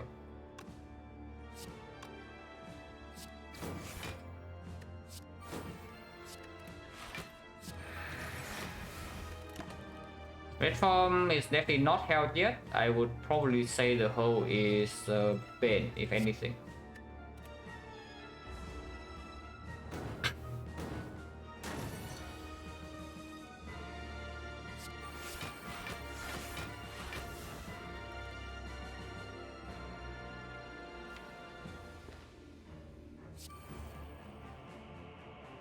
Still have not drawn into the second Violet Plan, so now it's a small issue.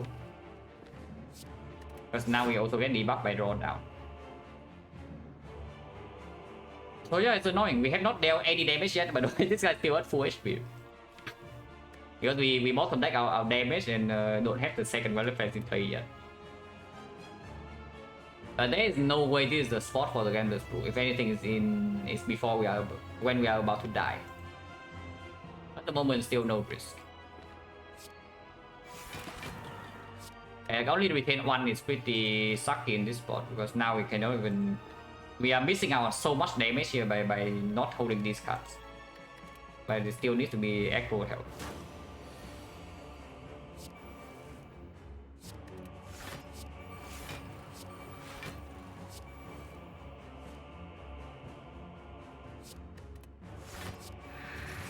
We have another whale to reset.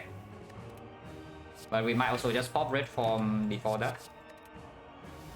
Okay, finally can freaking start to, to deal some damage. I hope.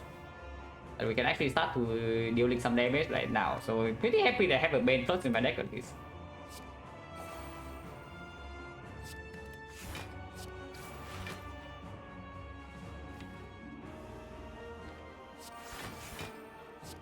And yes, I will gamble here. That's pretty bad, by the way, this gamble. That we withdraw into this, but it's still acceptable, yeah. We can go very low here before I start using a potion. Can go very low. I don't know how low, but this hit we can take. This is basically what I'm saying. Because we are taking another like pretty big hit here. Yeah, very happy about the Snake Skull buy. And fairly happy about the benefit. But yeah, draw order in this fight has not gone very well. Next time we have 4 cards only. We can game the Screw to do something. Or I can also just survive or defend, hold the shift to discard it later, but probably not. It's scary, yeah. I mean, the best scenario is that we need to use some potion, which is pretty bad. But we also do have a huge shop in Act 4, so we can buy something. And we have Alchemize. At the moment, I still don't see a way that we die here. So this is that. Because don't forget, we have plus 10 heal with this potion. It's just that we don't want to use a single one.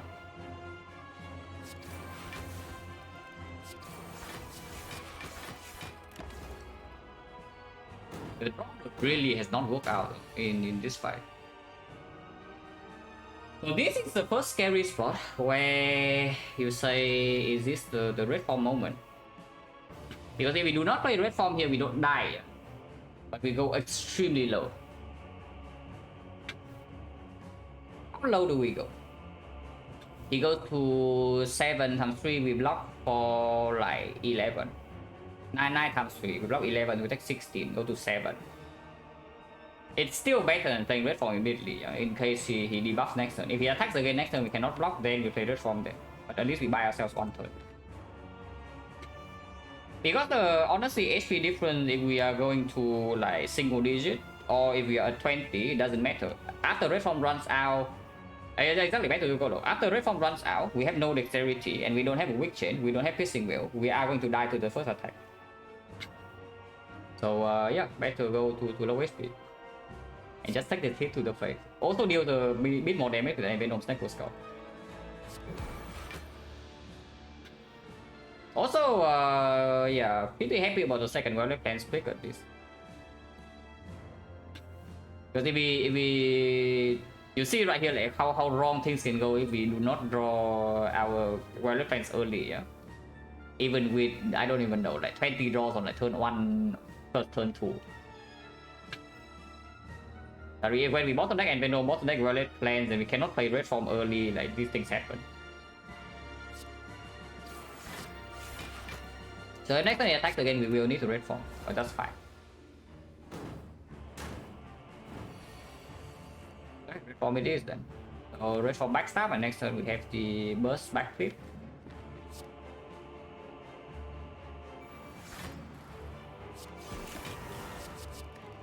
So now that I have red form before the halfway point, strength reset no longer matters whatsoever, so we can just exhaust the will.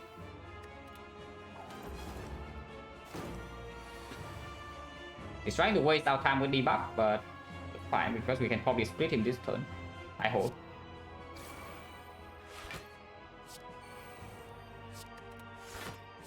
With the Snake Skull power. So they will throw Flying this, dealing 21 damage. He's currently at 271, so it doesn't quite split, which means I need to actually gamble into some other damage. So I guess I do that.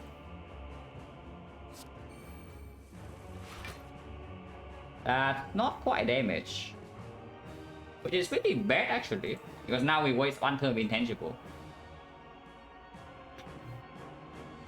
Is it still fine? Because if it's not fine, then I would game the blue right now. So intangible goes to 2, intangible goes to 1.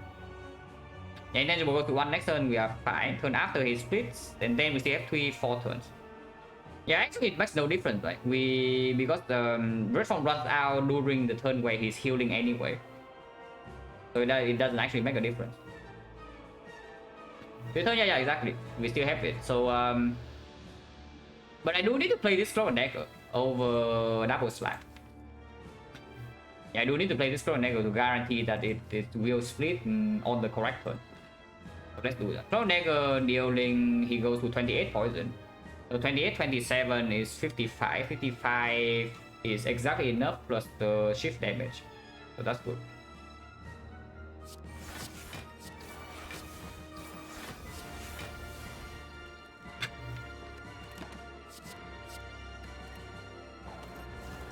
So we have like 3 turns to kill it after the split, which goes in the jar 4 turns.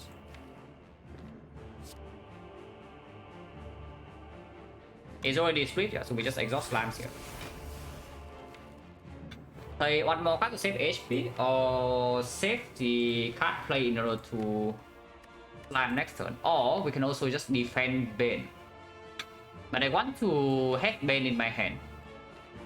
I want to have Bane in my hand right after the split. I want to XC as well actually because of the 32 block. So right now Flower is on the wrong turn. And there's no flying in here. That's pretty dangerous. Yeah, if things go badly, we actually need to ghost here. And that's pretty screwed up.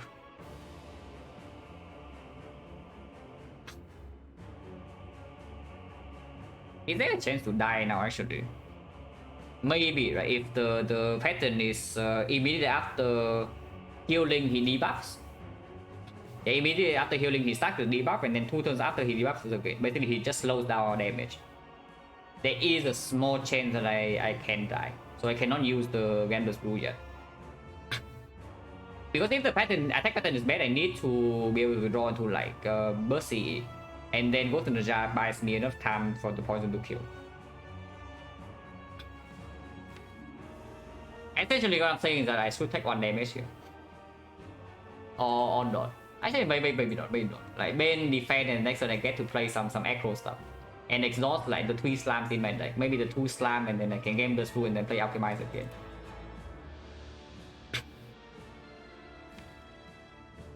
Yeah, that's fine. Like Bane defend, yeah. And pop the clock. So we are intangible, but he's healing. Ocean Roll is blocking 3, which is enough to block next turn, but it's totally unnecessary because we have AI. Not throwing any slime in here is pretty bad. It is pretty bad. Not having Flying in hand is also pretty bad.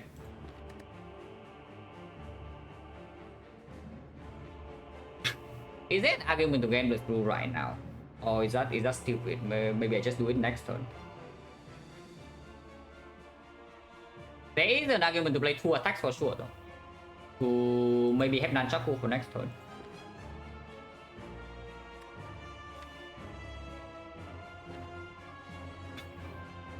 Yeah, I can always start the turn with Dagger Throw.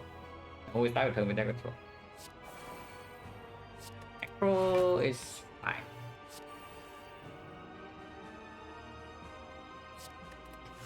Okay.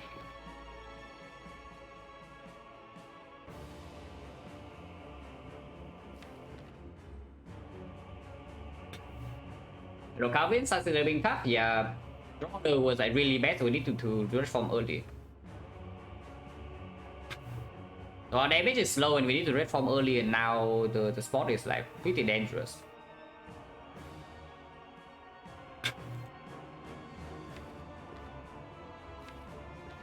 Nunchaku doesn't matter unless I have a 0 energy attack in my hand next turn.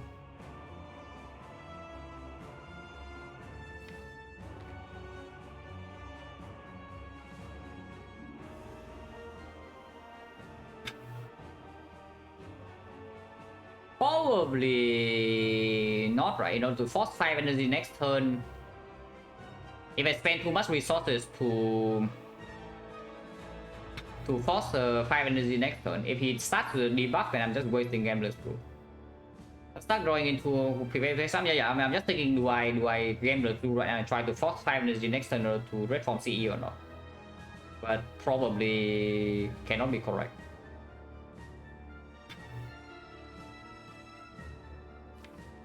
We play slime, we go to 5 cards, 6 cards, maybe 7 cards.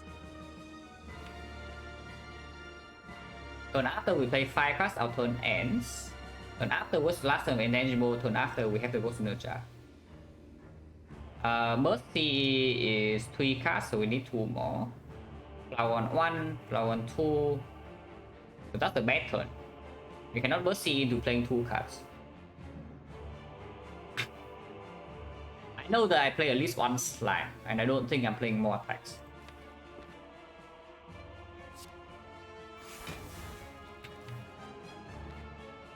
But yeah, I guess prepare to try to play a slime is good. If I don't draw to the slime, I can play negative spray and a strike to set up Nunchaku to 9. Okay, I don't draw the slime. That's fine too.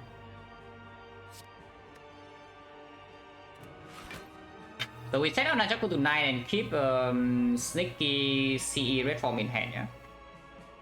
So it goes to 6, 7, 8. Then most CE can go. So let's do that. As a spray strike.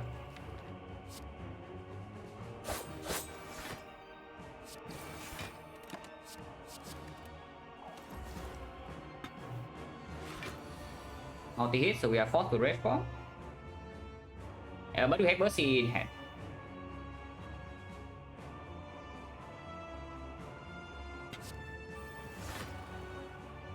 Oh, we can even do it right now. That's excellent. Because we set up Nunchaku and the red form discount the burst, we can do it. That's very good. And this is only possible because I play exactly enough cards to set up the Nunchaku to 9. Yeah? I mean, it's not that good because it means that next time we have 1 card play. So in order to have more than 1 card play next turn, I need to game the through right now. So do I want to do that? Because I neutralize, game the through and then play the sneaky strike, and then I play burst, cause explosion, and I have full 12 cards to play next turn in order to actually deal damage. And I think at this point we are in no position to save resources. Compared to the ghost, no, but ghost is sometimes we can still preserve the ghost potion, and that's the thing. Like the ghost potion is extremely important to keep. But strictly speaking, playing ghost on the jar right now is better in case he debuffs next turn. Then we buy ourselves 1 more turn. I think I'm just using Gambler's Rule. So we neutralize and then gamble for 2 cards. 2 cards only, yeah, because Bane is the best attack.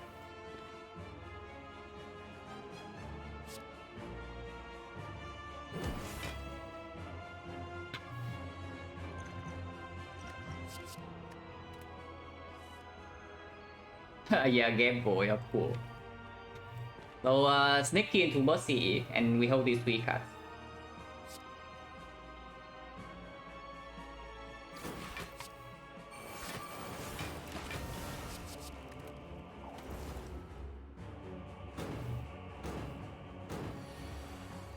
If our the red form goes out, yeah, it goes both ways. It's true. Oh yeah, the Bane. Look where the Bane goes, guys. And just at this point, I just deal damage. So honestly, even throw dagger over outmaneuver, but outmaneuver next turn maybe I can set up the clock and then I can deal damage the turn after.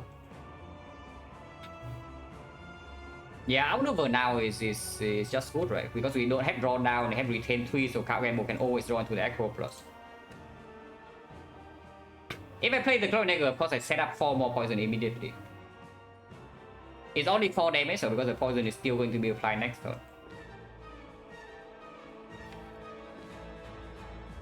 So if I play Cloud Dagger right now, clock goes to 6. Next turn outmaneuver 7, 8. We can play up to 12 next turn sometimes because there's 0 cost in here. But if we brick on both of these, which is very possible, then we are in a terrible spot. It's fine, yeah, seems fine. Hello, Byron. Yeah, outmaneuver now is fine. And we hold these.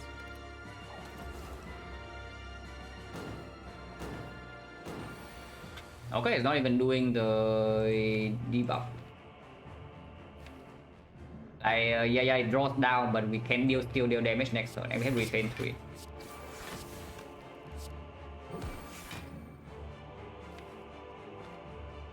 Gamble this.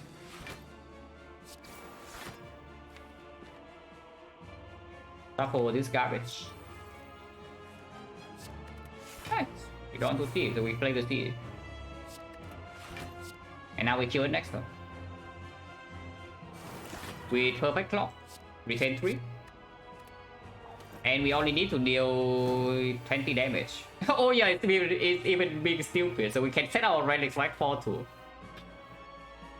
Yeah, it even decides to be stupid, so we can even set round to 2. That's great, right? We do that.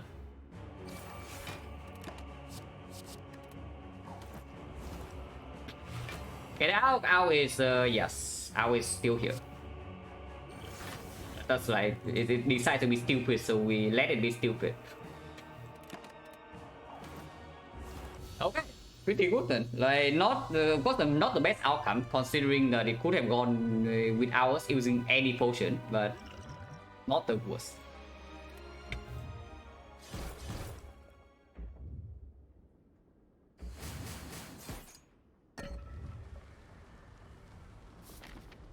The day 2 bosses, Awaken 1 and Time Eater, yeah, would have been...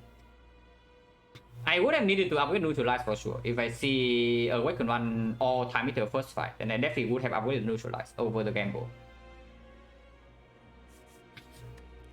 Can rest for 13, but it's actually only for 8. Total to be around 3. We can top a strike, or we can upgrade. I don't even know what to upgrade, like second Valley Plans, maybe Outmaneuver, but we don't need to upgrade Outmaneuver. Against the heart, with triple piercing, well, Neutralize upgrade is doing not much. Now is not the time to upgrade Neutralize. It's only for the actual boss counted, and we are already past that.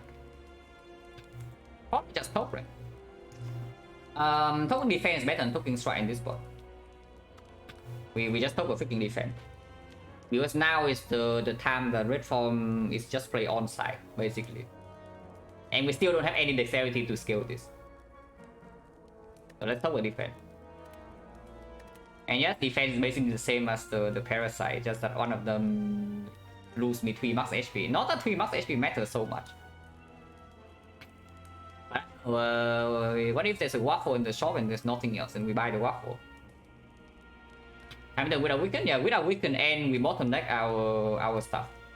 It's really really annoying. Our damage, you also saw.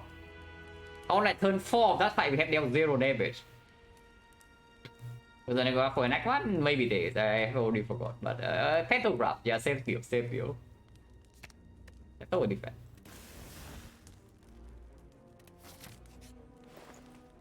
The boot. Oh, finally. What a garbage shop. We have 445 gold and this is our shop? Are you kidding me?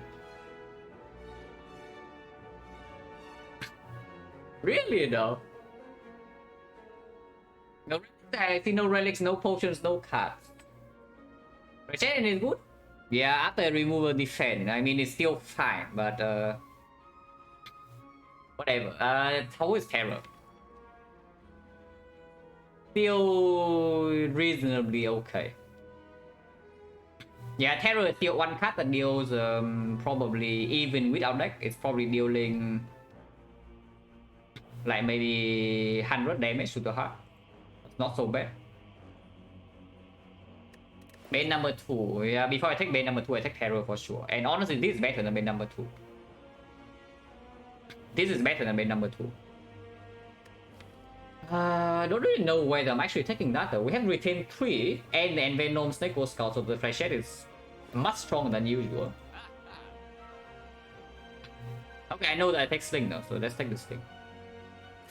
Afterwards, we still have way too much gold, so there's like, yeah, Terror Flashes remove is enough, and I think that's what I do.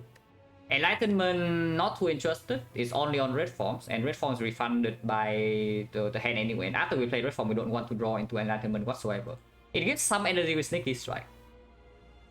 That's where it stops. But yeah, I probably take Flechette Terror remove. With the Flechette, I think now we can remove the curse. Or do you still want to remove strike over the curse? Because I think the strike with the terror and the sling also has some value. Strike damage deals 9 damage. With the sling it deals 11. So even in spear and shield strike is not a terrible card to draw into. Auto Flechette the way to spend gold, yeah, sure. Yeah, I take this Flechette. And yeah, I take the terror too. And we remove the curse. Yeah, now that I don't actually see healing relic in the shop, the only chance we have is like spear and shield giving us like pantograph or something similar. Volcano Elite, yeah, whatever. I mean, drawing a strike and not drawing a strike is drawing a strike really so bad. When we only want to draw damage after we play red forms anyway.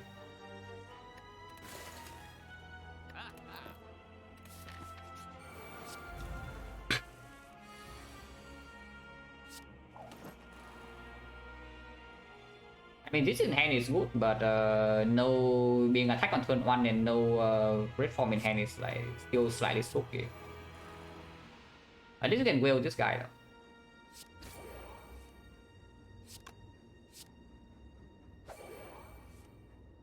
though. Fine, that's fine. Next turn, if we brick, we can always distill chaos. I can see burst dodge and roll. I mean, burst dodge and roll defense, we are only taking 7. If we will, we take 0. Next turn, only being attacked for 40. We have 2 more Twisting Wheel, 2 red form in the deck, and we have distill chaos that can be used and the prepared. Yeah, I just full block here, and we already dropped 16 from the burst dodge and roll. I just full block here. Why take damage, right? When we just don't need to take damage. And yes, only can retain 1, so it's on the prepare.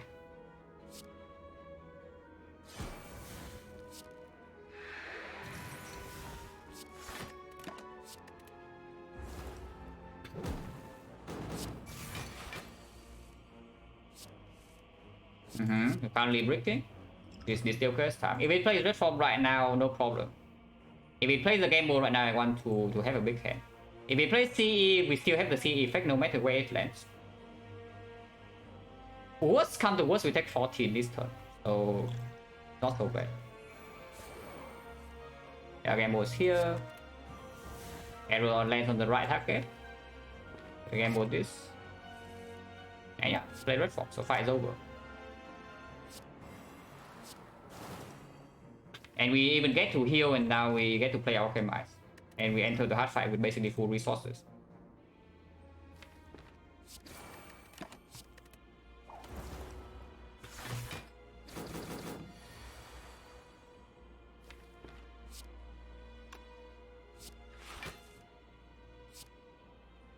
Not quite working this turn, it will work next turn.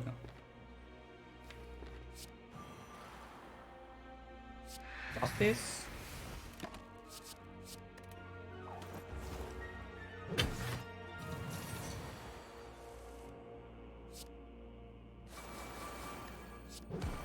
Need this guy to not die before I draw into my Alchemize though, so let's not be too hasty.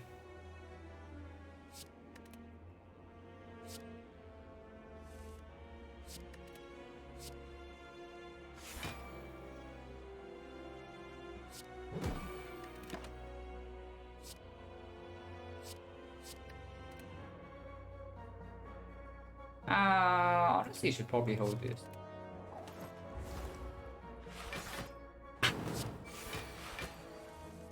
Okay, perfect. So now we just alchem CE here, it dies next turn. We go to 2-9 with the potion. That's fine.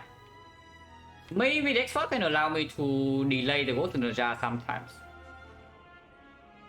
Or delay the red form, depending on how we draw first cycle. See here is fine. Touch here is fine too.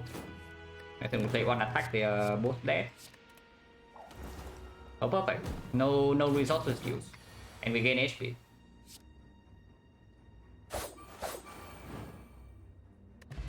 Entrance fine, no potion drop.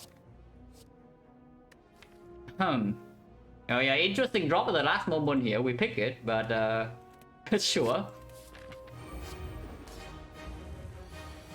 Yeah, it does come up with it. So we have damage potions in we have damage powers in hand right now, quite a lot of them. No reason not to use this. No Violet Plants in hand yet, so it's a little bit dangerous. If I have one Violet Plant in my hand right now, I feel completely safe. But we don't have it yet. Block doesn't matter. Block doesn't matter. I care way more about drawing a Violet Plants right now. It's currently is not the case.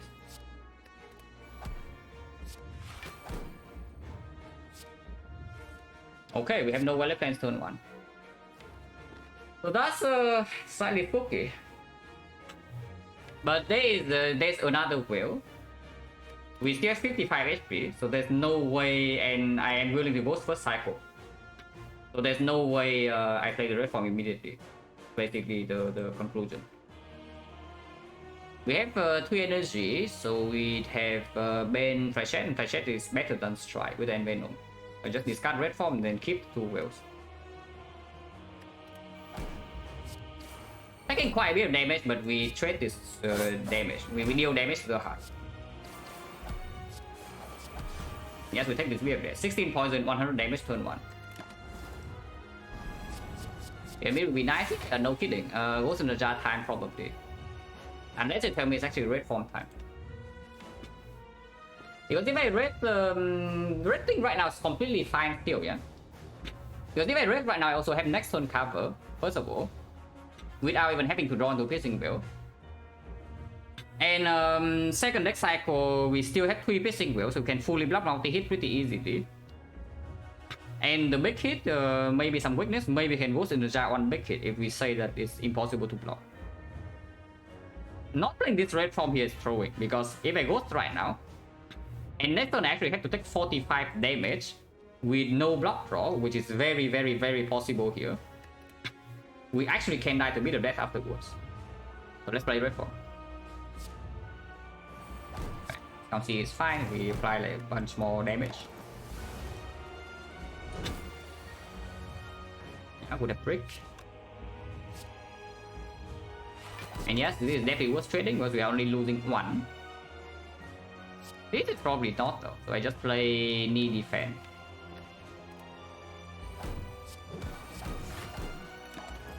And instead of taking 30 damage, we take 9.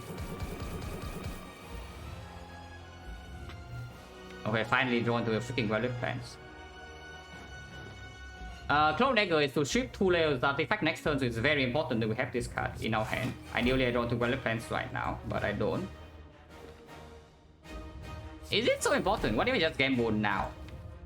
Continue my turn, maybe draw to the other plans, maybe I can do some alchemized play. And then I have retain 3, so I only need to draw to 1 other attack and also for piercing wheel to land. Yeah, not gambling right now is complete nonsense. I only retain 1. Let's gamble. There's also an argument to even Cloud Dagger into gamble, but that's a bit weird. I don't want to redraw shit.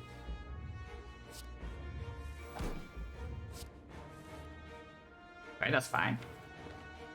That's fine. Outmaneuver doesn't really matter, I would assume.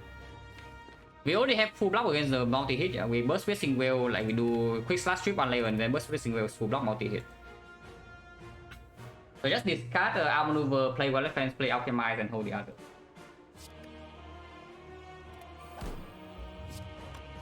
Play this first in case I have something. Can be used next turn. If it's a big hit. If it's a multi-hit, I can also use it, I guess. But next turn's better. I guess we can retain 3, but next turn if it's like a 2 cost card, then like the bomb or the bomb I can play right now. So it's only like hand grid to strip on layer of artifact maybe.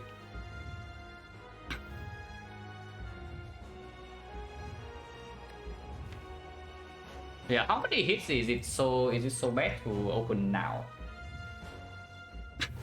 Because the 2 cost card the bomb is good right now. The apotheosis is play immediately, so it's only about the hand of grid that the energy portion actually matters. Because transmutation right now can be played. Magnetism can be played immediately. Yeah, I should color less spot. We can hold, we can retain 3. This? Yeah, maybe not this. Maybe not this. Finesse is negative in the redraw. And I cannot skip this. If I can skip this, I would probably skip. My blast is like 30 damage.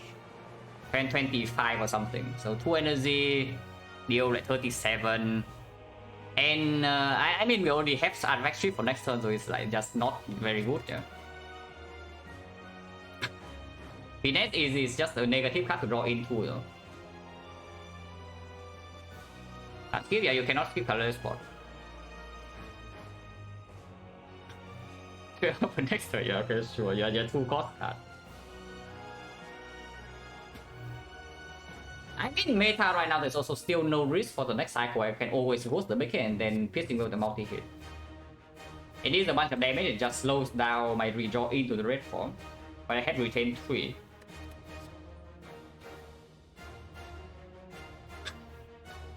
It is a lot of damage, so when we do need to finish the fight at some point. We can block 2 more cycles. One cycle with piercing will go in the jar, another cycle with red form, then it needs to die. Taking 92 damage. No. Taking 96 damage from the taunt. It's like 1, 2, 3, 4, 5, 6, 7 turns with poison, probably like 300 damage. We need to deal like 150 with terror. We don't need the metamorphosis. That's basically the verdict. But what are the finesse though? Finesse right now is drawing a card, so we see 1 more card next turn. Yeah, finesse is fine, right? It's fine. Yeah, 1 more card. We exalt the sign for free. Okay, first is probably go to Nerja. Okay, just do that. Because it blocks the Beat of Death immediately. Next turn we know that we have full block in hand. 1, 2, 3k towards unmodding someone, specifically VM service. I will probably never unmod someone. Because somebody else spent so much time saving up the points, you know, and then like a freaking trick with like more points just comes in and then yeah, basically be a not very nice person. So I don't do that. Who are not repeater? Yeah, probably not a very nice person, right?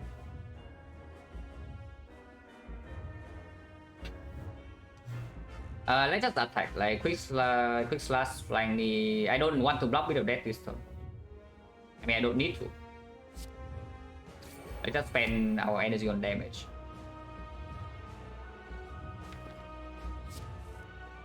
Let's have the gods. Let's have the gods.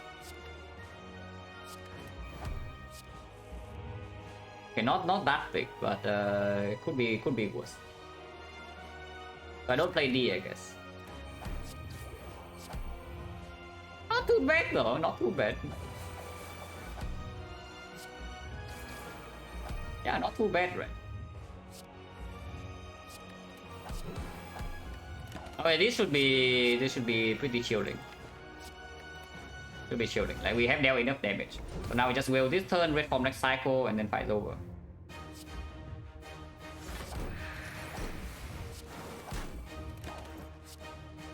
Don't even neck damage in the multi-hit yet. Easy A, thank you very much for the red. And hopefully your silent one runs went well today. This silent run is, I would say, pretty overcurved, but not overcurved enough for us to win with sloppy play. So pretty decent convert. But I think the fight is already over in this spot. There's like no, unless I literally end turn by accident, I think the heart just dies with the poison. We can even take some bit of that. This is fine.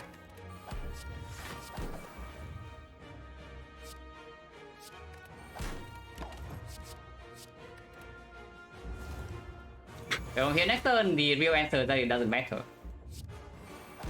Yeah, the actual answer is that it doesn't matter, but we can do with that whenever. He is already dead.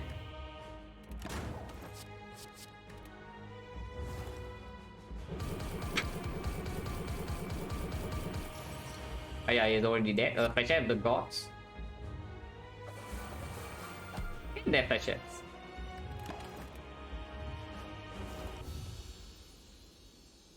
That's good. Not entirely trivial, because you can also see if we with this roller in the hard fight, if we do not have the Ghost in the Jar, like for example, we are wasting a Ghost in the Jar in the time meter fight, we actually can die here very easily. In fact, with how the first draw, the first cycle draw order went. So that's very good. That Ghost in the Jar was preserved. But man, it's actually crazy that in the two most difficult fights of this run, that is time meter and the hard. In most fights, we actually draw our deck upside down, and we draw both Violet Plains bottom deck. That's I mean, many time meter we actually did top deck the bad Violet Plains, and this fight is like also like that. We draw the bad Violet Plains, we bottom deck a good Violet Plains. Yeah, definitely needed the solid time meter fight. Like we wasted Ghost in the Jar, we probably just die here. And yeah, the Bane thing, the Bane thing was actually very cool. I like the Bane. Maybe I was meant to even pick the first Bane up, but that was a little bit too early in the act as well. There were many ways that we could become OP. And we ended up not being OP even after taking 3 leads and whatever crap in Act 3. But still good enough, because yeah, actually relics, look at this. This we bought was very good. Without this, we are dead in the time meter, plain and simple. We actually straight up just dead. Even with the Ghost in the Jar, without the Snake Skull. And yeah, afterwards we have like Fish, Trident, V, and Bomb. Like, yeah, okay, cool. Another run, no. One silent run per day until defect comes back, and then silent into defect. Otherwise, I only play 2 runs if I actually die Act 1 or early Act 2, and it's not like super long. For example, if I die in Act 1 against Slime Boss, for example, but the fight takes, the entire attack takes like 3 hours, and I probably don't play a second one.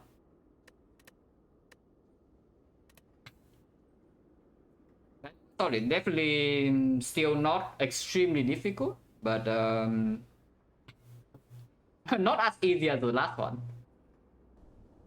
That's for sure.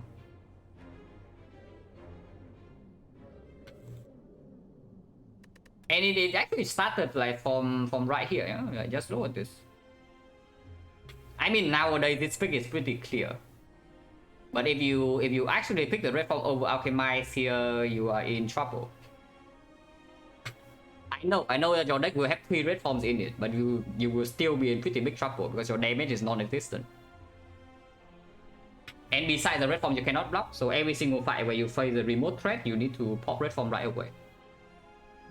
And you're also losing out on a ton of healing. But nowadays this pick is pretty obvious, right? You see this screen, you just click the Alchemize with only Topter over, even with the Violet Plan Plus. You just click the Alchemize over the red form because it's better. Burst, yeah, Burst ends up being probably way better than the PK, and Bullet Time would have been okay. Don't think it would be great, but it would definitely not be negative.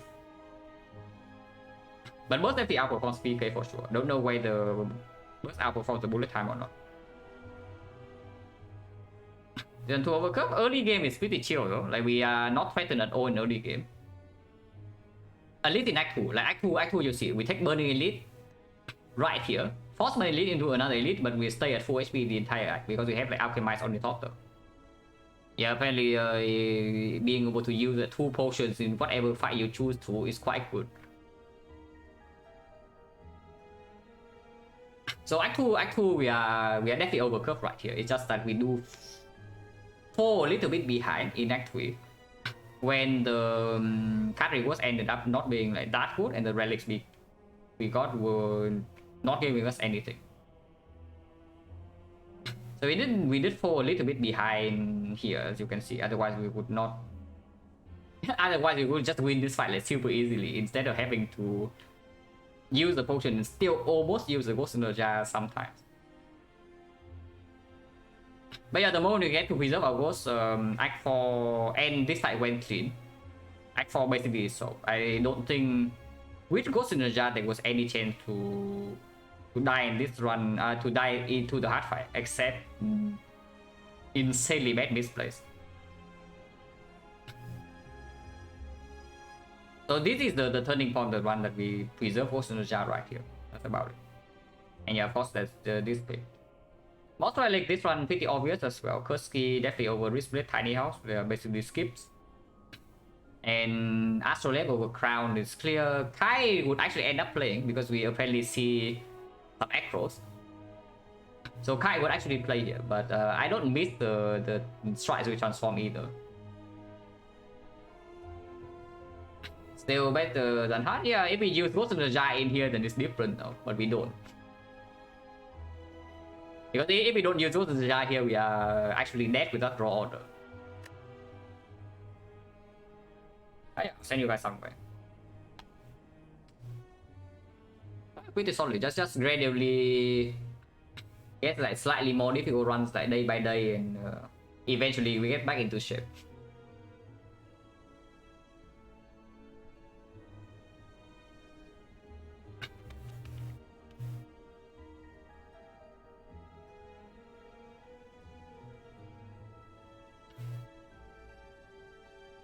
But yeah, thanks for watching guys, as always. See you.